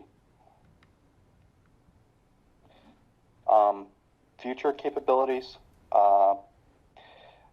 Really, this project will scale very nicely with more supported crossings and more cameras. You get some network effects with this sort of application that will allow us to get more proactive alerts of incoming trains. You can even get into intelligent routing to tell people to go certain ways if you know something's going to be blocked for a significant amount of time. Imagine if you had in the perimeter of the city different cameras to sort of give a overall view of the train status in Longmont. And finally, we'd like to explore getting into some physical signage to show real-time crossing information. the mock-up on the right is just a kind of a quick picture of what we might envision it to look like, so people would be able to see at a glance what's the crossing status throughout the city as an additional medium in addition to the app. And this image right here, this is from the Federal Railroad website showing all the different crossings in Longmont. So as you can tell, there's quite a few. The decisions for implementing new cameras, the where we should place them, obviously depends on community feedback from the pilot program. Also, from an information standpoint, it probably doesn't make much sense to put two cameras a couple 100 feet away from each other, because it really doesn't show that much information in regards to the whole city. So that's also a consideration. And finally, feasibility of camera locations to make sure that a camera could be installed, somewhat easily. Okay, and then finally, I just want to touch on briefly for a couple minutes other smart city projects to, make sure you guys are aware. On the left side of the screen, you see a screen grab from showing that automatic license plate reading cameras are coming to Firestone. So I just put this in here to show you that these smart cities / AI projects are real, and I think there's going to be more applications of AI or machine learning within local governments and municipalities. And then the screenshot on the right shows you some of Longmont's existing webcams. You might be aware Longmont has, I think, 14 webcams of traffic and intersections. So the point is, Longmont already has a lot of the hardware out there, and it's just a matter of running the analytics or the software over them to try to show some valuable projects. Finally, this is kind of a busy slide, but I'll just highlight two things here. In the upper right, you see a GIF of what I call parking management. I know I listened to a couple of the prior TAB meetings, and you had some concerns about parking enforcement and curb management with the microtransit system. In this application, you can kind of tell in real time, counting the number of parking spaces and trying to manage that better. And then finally, in the bottom right, we have some adverse event detection, basically being able to tell if there's an accident in real time and detecting sort of these anomaly events. I think this fits in well, in addition to Vision Zero, with limiting the number of crashes and fatalities. So yeah, that's just to kind of show your awareness on some of these new applications. So to conclude, and our future plans, first of all, we invite you to download the app and let us know your feedback. The QR code on the right will take you to the App Store to download it.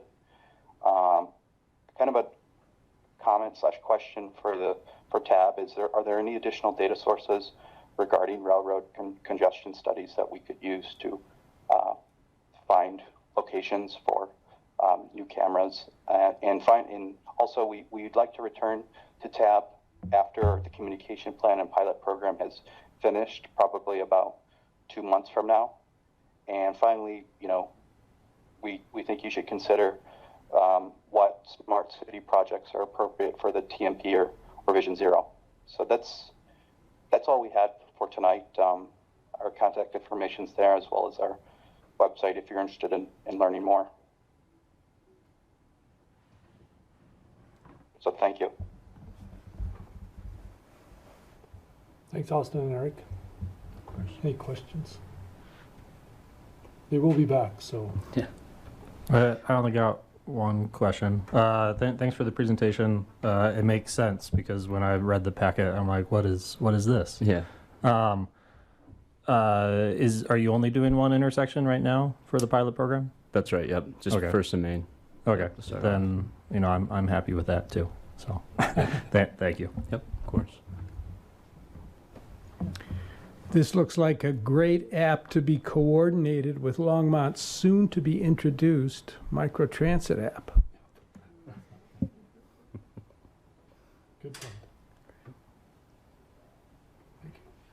Thanks. Thank you very much. Thank you. Thanks, Austin. Okay, thanks everybody. Bye.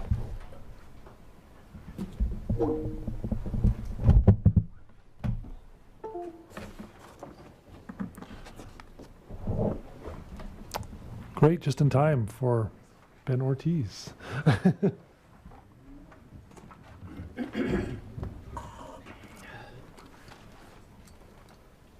May I use that? Perfect. Thank you. Apologize about ducking out. Anyway, Chair Lehner, Councilmember Yarbrough, members of the Transportation Advisory Board, good evening. My name is Ben Ortiz. I'm a transportation planner. Tonight we'll be reviewing the proposed changes to Chapter 15.05.080, Parking, Stacking, and Loading of the city's land development code, as well as a new affordable housing definition. And so City Council was presented with the changes I'm going to present to you tonight in a zero reading back in March, and we'll be going back to them with an ordinance. But I would like to get a recommendation from the TAB on the proposed changes. So tonight we'll be presenting you with two options. Option one includes eliminating minimum parking requirements in several sections of the parking code, but retains reduced minimum parking requirements for affordable and market rate requirements, market rate multifamily housing. And then the second option includes eliminating minimum parking requirements for all use categories, including all residential use categories over and above what was presented to City Council in March. And so the project team concluded that the best way forward would be to eliminate minimum parking requirements entirely and establish parking maximums for all use categories citywide. So at the February 6, 2024 meeting of City Council, the Root Group presented several policy suggestions to further incentivize affordable housing, one of which included changes to parking requirements for affordable housing. So the Root Group recommended changing the parking code to require a minimum of 1/2 space per affordable multifamily dwelling unit and 1 space for market rate units. But in the multifamily developments that include a mixture of affordable and market rate units, the minimum parking requirement of 1/2 space per dwelling unit would apply to all units in the development, including the market rate ones. The project team came up with an alternative parking policy, which I'll review on the next page. Because there were other changes staff felt we needed to make throughout the code, we took the opportunity to make them at this time. And we'll review the more substantive changes with the Transportation Advisory Board. We won't trouble you with the minor changes. Many of them are just clarifying changes or mere grammatical corrections. So as noted earlier, the Root Group recommended a minimum parking requirement of 0.5 spaces per affordable unit in multifamily developments and 1 space per unit for market rate multifamily units. But that in multifamily developments that include a mixture of affordable and market rate units, the minimum parking requirement of 1/2 a parking space per unit would apply across the entire development. So this approach obviously would free up land for more units over the existing parking requirements, and that's a good thing. But the project team didn't think this approach would necessarily result in more affordable units being built. So to incentivize the construction of more affordable units, staff recommended that the minimum of 0.5 parking spaces be applied to affordable multifamily units only on a 1-for-1 basis, and then 1 space for market rate multifamily units on a 1-for-1 basis. And so we're hoping that tying the reduced parking requirement directly with the provision of affordable units would lead to more affordable units being built. For other affordable housing that's not multifamily, the present minimum parking requirement of 1 space per unit would remain intact. And then lastly, a new housing category, which is included in red here in the center of the three, is called affordable supportive housing. And for this type of housing serves people suffering from chronic homelessness. And so there would be no parking requirement, but developers would be able to provide parking if they feel it's needed. So other than the change to the minimum parking requirements for multifamily residential, the first substantive change is to group living uses. Now these include group care homes and facilities, independent living facilities, and rehabilitation and treatment facilities. And so for this land use category, we're proposing changing the minimum parking spaces required to a maximum parking allowance. And this follows a citywide change made back in 2014 where minimum parking requirements for commercial development were replaced with parking maximums to great success.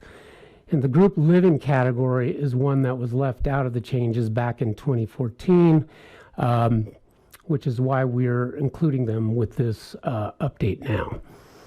And so we did consult with a local developer who is known for building these types of uses in this category here in Longmont. And they stated that they're supportive of the proposed changes, noting that the proposed ratios would give them the flexibility to right-size the amount of parking for their future developments. And I know this person, they would not provide no parking. They want to make sure their development works, and so they'd provide the parking that they need. The next substantive change includes amendments to parking regulations for educational facilities. And the first amendment on this page includes changing the minimum parking requirements to a maximum parking allowance consistent with commercial developments. For colleges and universities, we're proposing changing the minimum parking requirement of 1 space per 2 enrolled students to a maximum of 1 space per 1 enrolled student. The next change impacts K through 12 schools. So the first thing we did was we separated out the public and private schools. And then for public schools, the city doesn't have any site planning authority. So it would be up to the school district to determine the parking need for new K through 12 public schools. And then the next change is for private K through 12 schools. And for private elementary and middle schools, we changed the minimum parking requirement of 2 spaces per classroom to a parking maximum allowing up to 3 parking spaces per classroom, which should accommodate the teacher or perhaps a teacher's aide, visiting parent, and staff. And for private high schools, a maximum of 0.5 spaces per student or 1 space per 2 students at design capacity would be allowed. And this ratio is based on the assumption that no 9th graders are driving, very few 10th graders would be driving, and a fraction of 11th and 12th graders would be driving. And then the last change is for vocational or trade schools. It is proposed to change the minimum parking requirement of 1 per 2 enrolled students to a maximum of 1 per enrolled student. And then the last substantive change clarifies that the existing U.S. Department of Justice ADA standards are applicable in all new lots. This is to ensure that we're always applying the latest U.S. Department of Justice accessible parking requirements without having to amend the parking section of the Land Development Code. And so the language you see here is intended to replace the existing table on the next slide in the event the requirements change.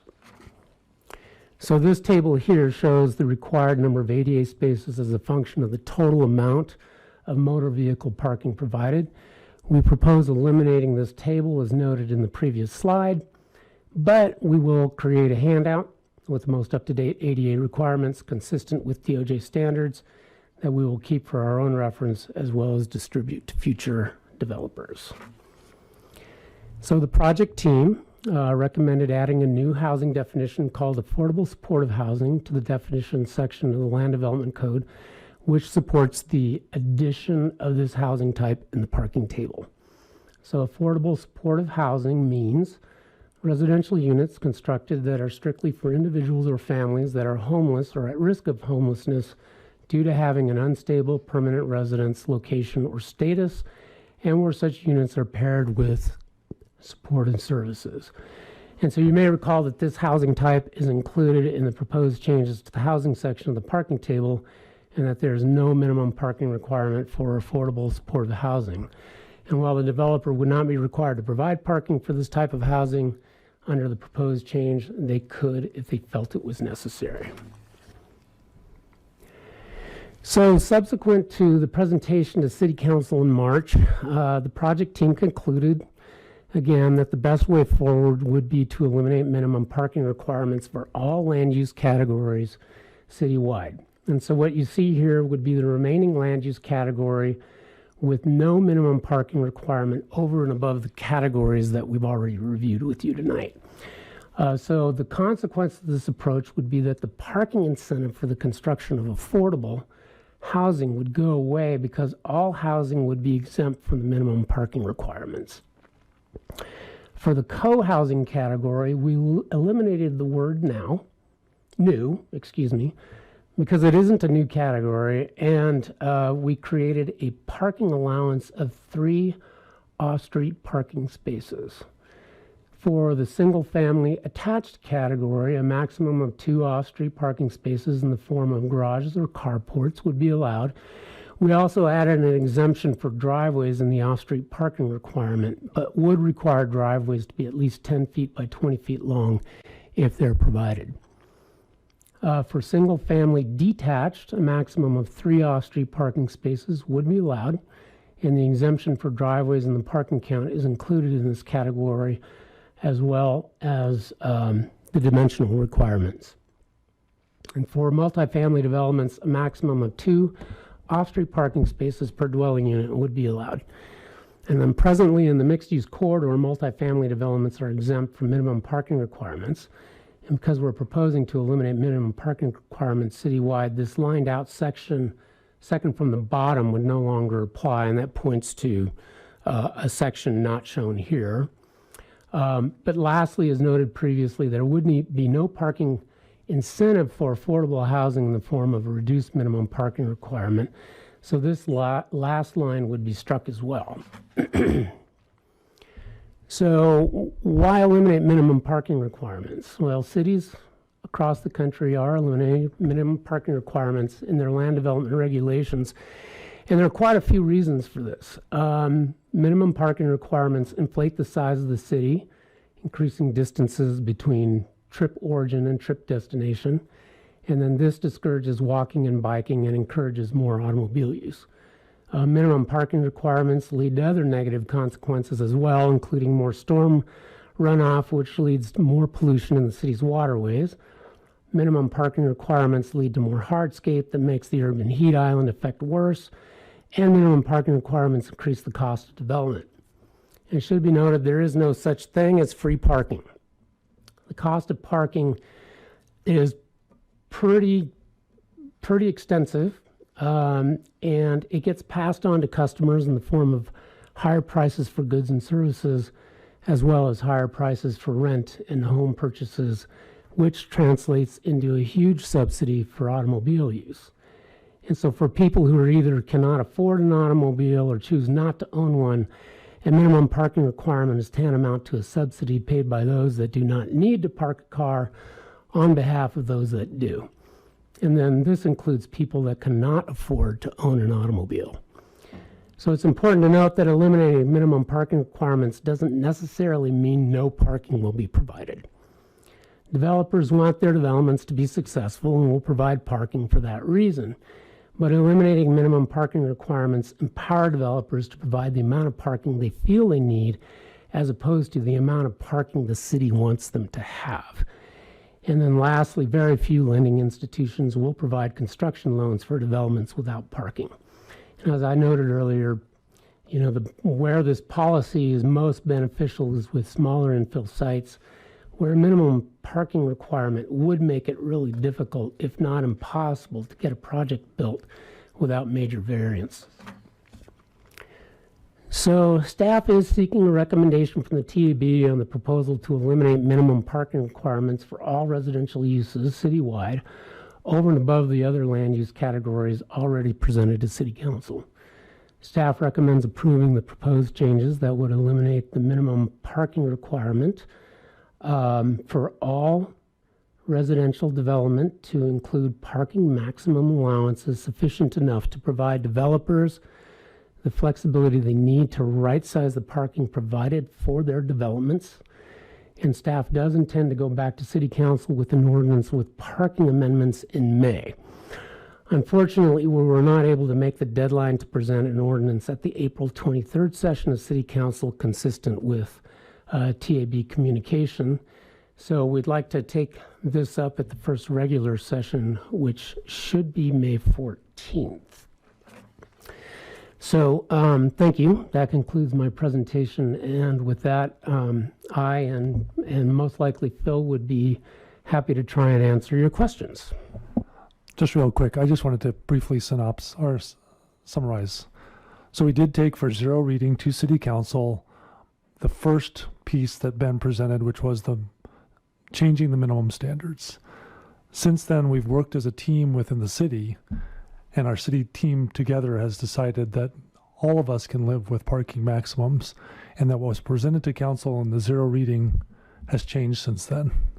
So we're going to come back to council with kind of the two different options, one with what we presented for zero reading, and then this new option, which is parking maximums only, no minimums anymore for the city, and see what they think about that. So we wanted to ask you first what your recommendation would be to City Council so we can present that at the same time we present to City Council. Thank you.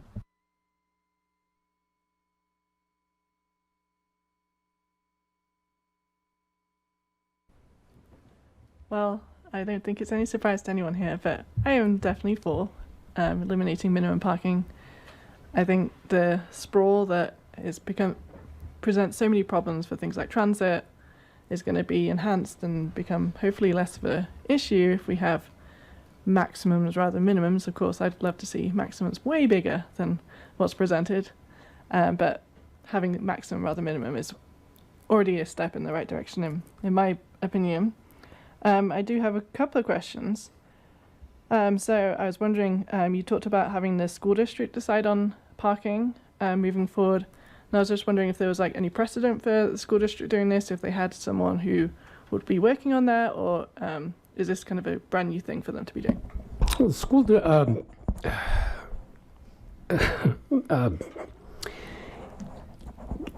I want to say council member Burrows, but that's obviously not. Board member Burrows. My apologies.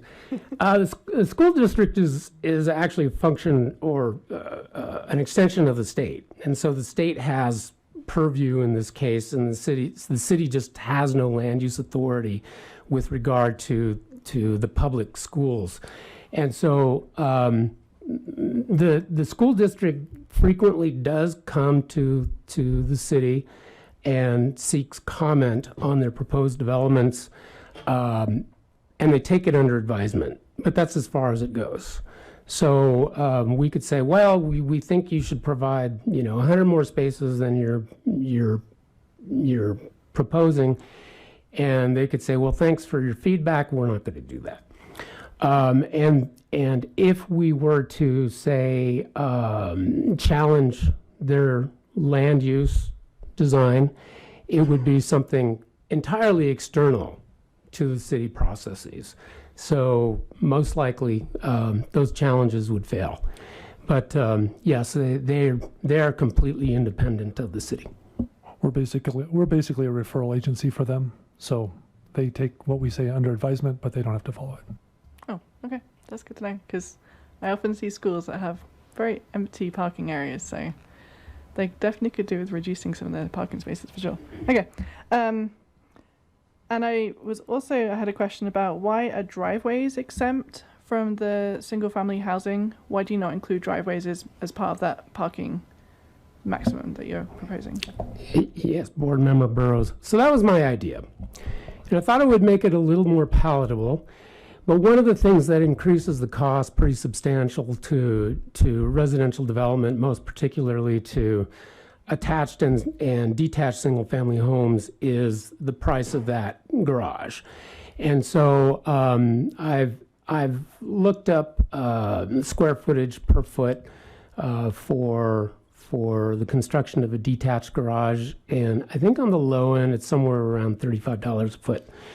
And obviously that's going to change depending upon the market, but we felt that driveways are multifunctional, So they're not necessarily always used for parking, although we expect that they would be, which is one of the reasons why we tacked on that dimensional requirement. So for example, if you have a front-facing home and then you have a space between the home and the sidewalk, we want to make sure that space is at least 20 feet. So to give enough space for your typical average car to park without encroaching over the sidewalk. And that was the intent of that 20-foot dimensional requirement. And then 10 feet wide is slightly larger than what we require of a typical parking space in, say, a parking lot. But it was a way to provide some off-street parking without actually counting it. Okay. So would you consider making driveways not exempt? Because that, I mean, in reality, people do use their driveways for parking all the time. And so it functions as another parking space. So in addition to having the garage space, you also now have driveway as well. So Yeah, correct. Well, we could. I mean, if that's the recommendation you'd like to make, we can include that as well. okay. I mean, But you need to propose that, and then you need to get your second, and et cetera. well, I'd be interested to hear what other board members think about that particular aspect. And I think that's it for my questions, actually. So thank you.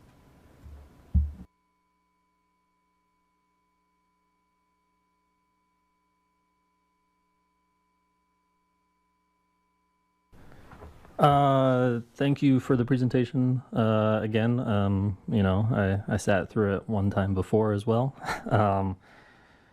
I'm also in favor of making parking maximums, and also just to inform other board members, there's HB 241304 that is being proposed. I hope that passes. It would make us go to parking maximums anyways within a year's time. So the state is looking at this too. But I think it's an opportunity for Longmont to lead the state, just as we've already done in a lot of ways. But just to bring up some concerns from a member of the public that did come to speak, you know, in terms of current developments, it has no effect. In terms of someone who wants to build a private home, they could obviously go through a variance and get a 3-car garage if they wanted to. Is that correct? Actually, Board Member Wickland, the way the code is written as we're proposing it, it would tack on a maximum of 3 off-street parking spaces for any single-family detached home. So they'd be able to put in a 3-car garage, and that would be approved by right. They wouldn't need to seek any variances, but they could provide less than that or none if they wanted to. Right. And I've been reading a book called Paved Paradise to prepare for this meeting. Fortunately, I'm only halfway through. But it's, you know, they talk about a garage and it increases the home value by 20% sometimes. So I think what I appreciate you guys bringing is having a much more universal approach to parking maximums instead of just focusing on affordable housing, because everyone struggles at some point, and also not everyone owns a car, and they shouldn't be paying for that. So thank you. And if I so choose, I would move that we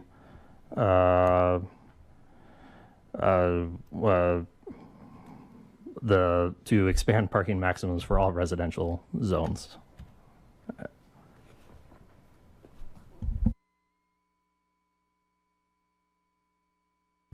Second. All those in favor of eliminating the minimum parking requirements and going to a maximum, say aye. Aye. Any opposed? No? Passes. Thank you.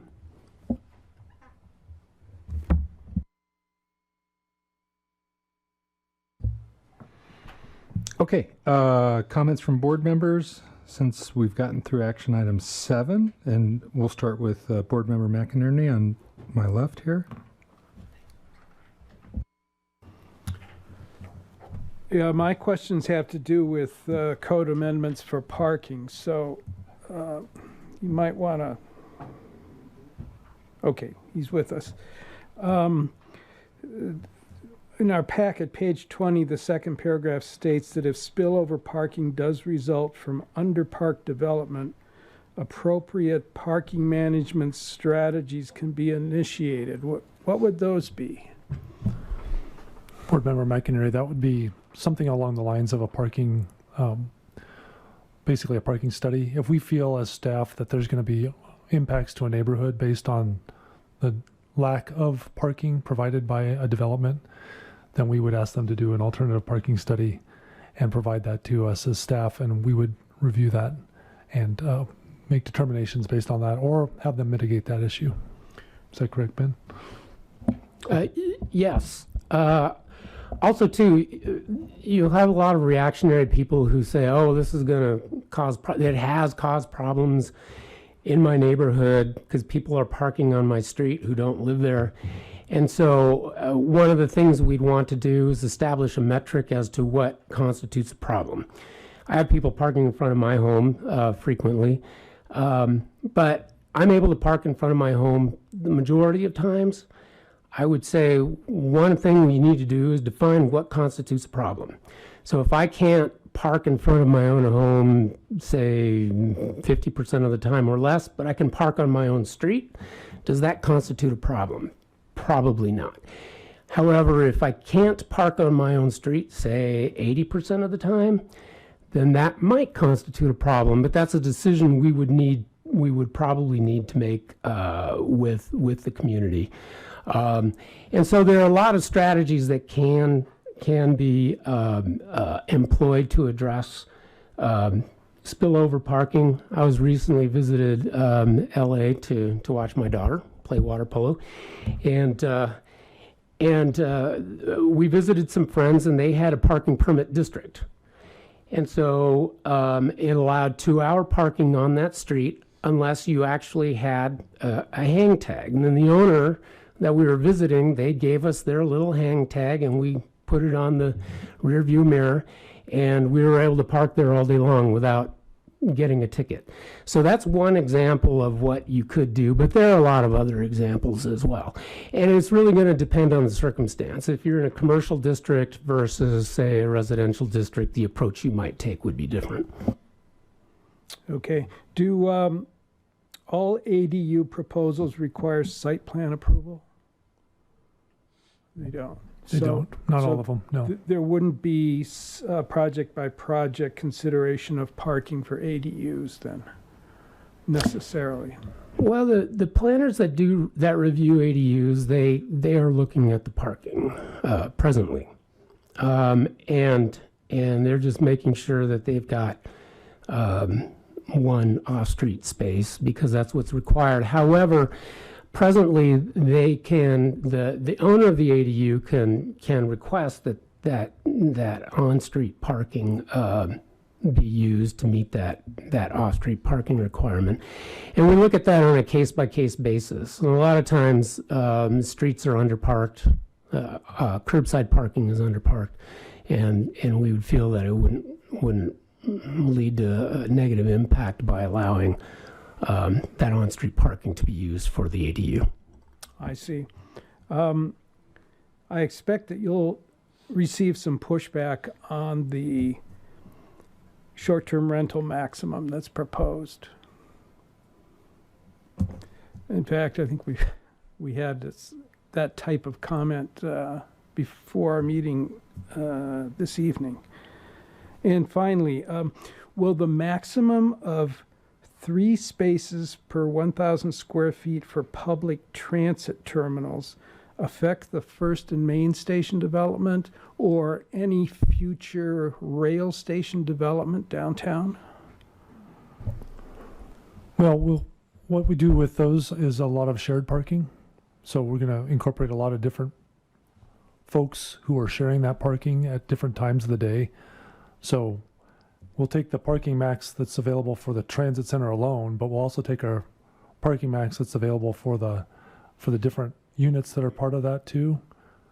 And so we'll basically it'll come down to the same idea as like an alternative parking study. We'll do what we need to do to make it work, especially with a park and ride piece of that, because it's not quite the same as any other transit station in the town. It's going to be very different.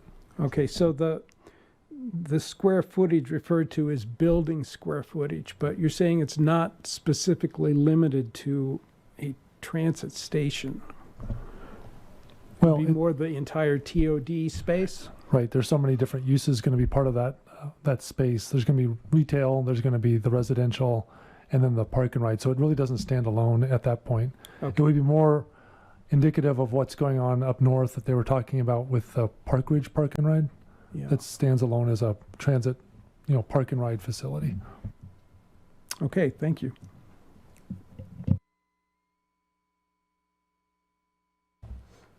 Okay, I was hoping to get to comments for the board for the night. We'll start with you, Dave, or council member, board member McInerney. Got to get it right.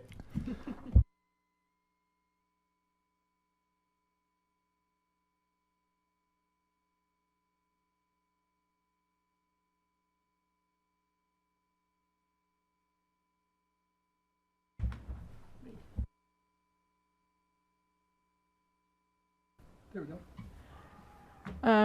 It was a really informative evening. I mean, I've been looking forward to learning about RTD and hearing their presentation for a long time, and the parking maximum proposed is an exciting move in the right direction, I think, for moving Longmont forward in transportation and the sprawl issues that we have, and hopefully having higher density housing so that transit and things like that are much more reasonable, and getting from one side of town doesn't take forever.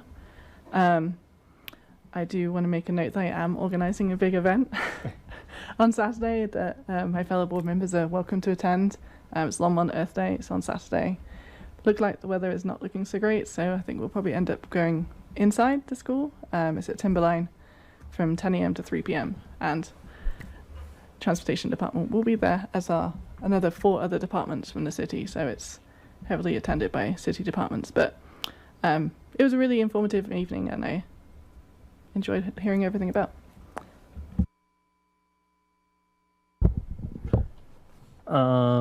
Yeah, the great presentations tonight. I'm glad at least 2 board members of RTD showed up this time, because last year no one showed up. So it's great to have someone with a little bit more say and listening to our comments. As for, I did want to bring up 3rd Avenue, but because we don't have city engineers here, because I know that the project's not done. So I'm, I will make a judgment when it's done and we live with it for 6 months. So, but when is the next phase of that starting? It's actually starting up very soon. Okay. They've got design plans to get going very quickly as the weather gets better. And if you do have a question, I don't mean to put Caroline on the spot, but Jim and Kyle both said if there's questions, please let them know and we'll get answers to you as soon as possible. Yeah, my perspective is, approaching Vision Zero, we got to figure out how to stop vehicles and slow down and where people are crossing. So I believe, those stop signs are quite important. So, and people will learn to live with it. Thanks.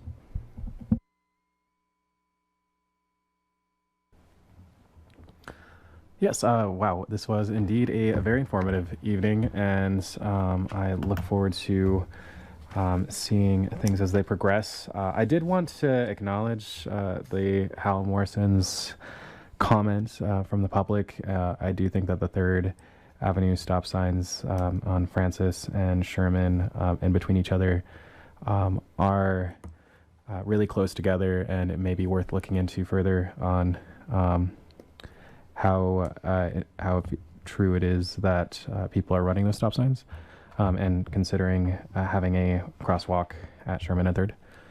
Also, last month I was not able to attend as I was at South by Southwest, and one exciting update that I had was I got to see CEO Dara Khosrowshahi. I still mispronounced the CEO of Uber's names wrong, but he identified that one of the key things that Uber is looking to do is to have microtransit.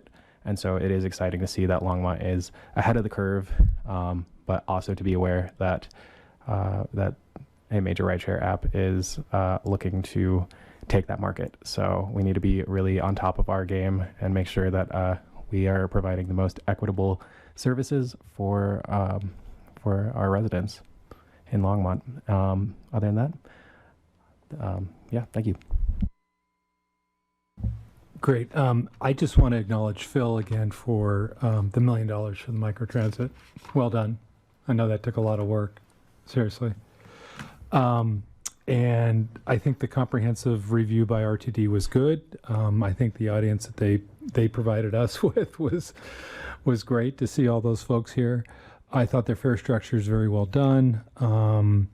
I think some of the challenges that they face with ridership and all that, I know that we're seeing that across society in regards to, increasing ridership so we can increase our routes. It seems like that's just going to be a challenge as we go forward.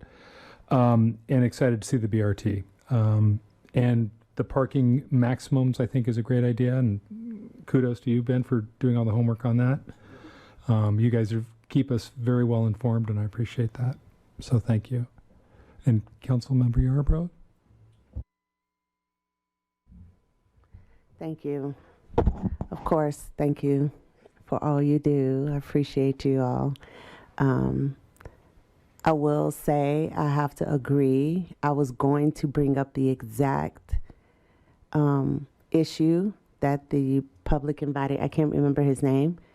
I was at, this happened to me yesterday. I was so confused, like why cars was missing the stop sign. I mean, just driving through the stop sign on 3rd. And I was like, wait, what? So that is happening. I don't know if we can get someone maybe to sit over there. I mean, resources, right? But, or a camera. We just bought a new camera. Okay, We're so awesome. excited to try that out. So that's maybe a place where we could try it. Blinking. I was thinking about that too. But yeah, he's absolutely correct because I was going to bring it up tonight because it happened to me yesterday. And I was like, wait a minute, what just happened here? Why did that car not stop? But the car behind him stopped. But I mean, it was just like they're not used to the stop sign being there or something. So if we can make those stop signs that has the red, lights on it or something like that, so people can know and aware that they're there. But that's right. That was, I think, it. I think that's all I had to say. Anyway, I hope I wasn't too harsh with RTD today. But you all are amazing with all your questions. And suggestions. But yeah, thanks for the money and thanks for staying late today. Okay, items for the upcoming agenda. Phil, do we want to cover that? It looks like it's the CIP update. I suppose Jim would be doing that for 2024? Correct. Yes, okay. He's getting ready to do that as we speak. So perfect. Not right now, maybe, but if there's nothing else, I guess I need a motion to adjourn. Motion to adjourn tonight's meeting. Seconded. All those in favor say aye. Aye. Opposed? None? Great, thank you.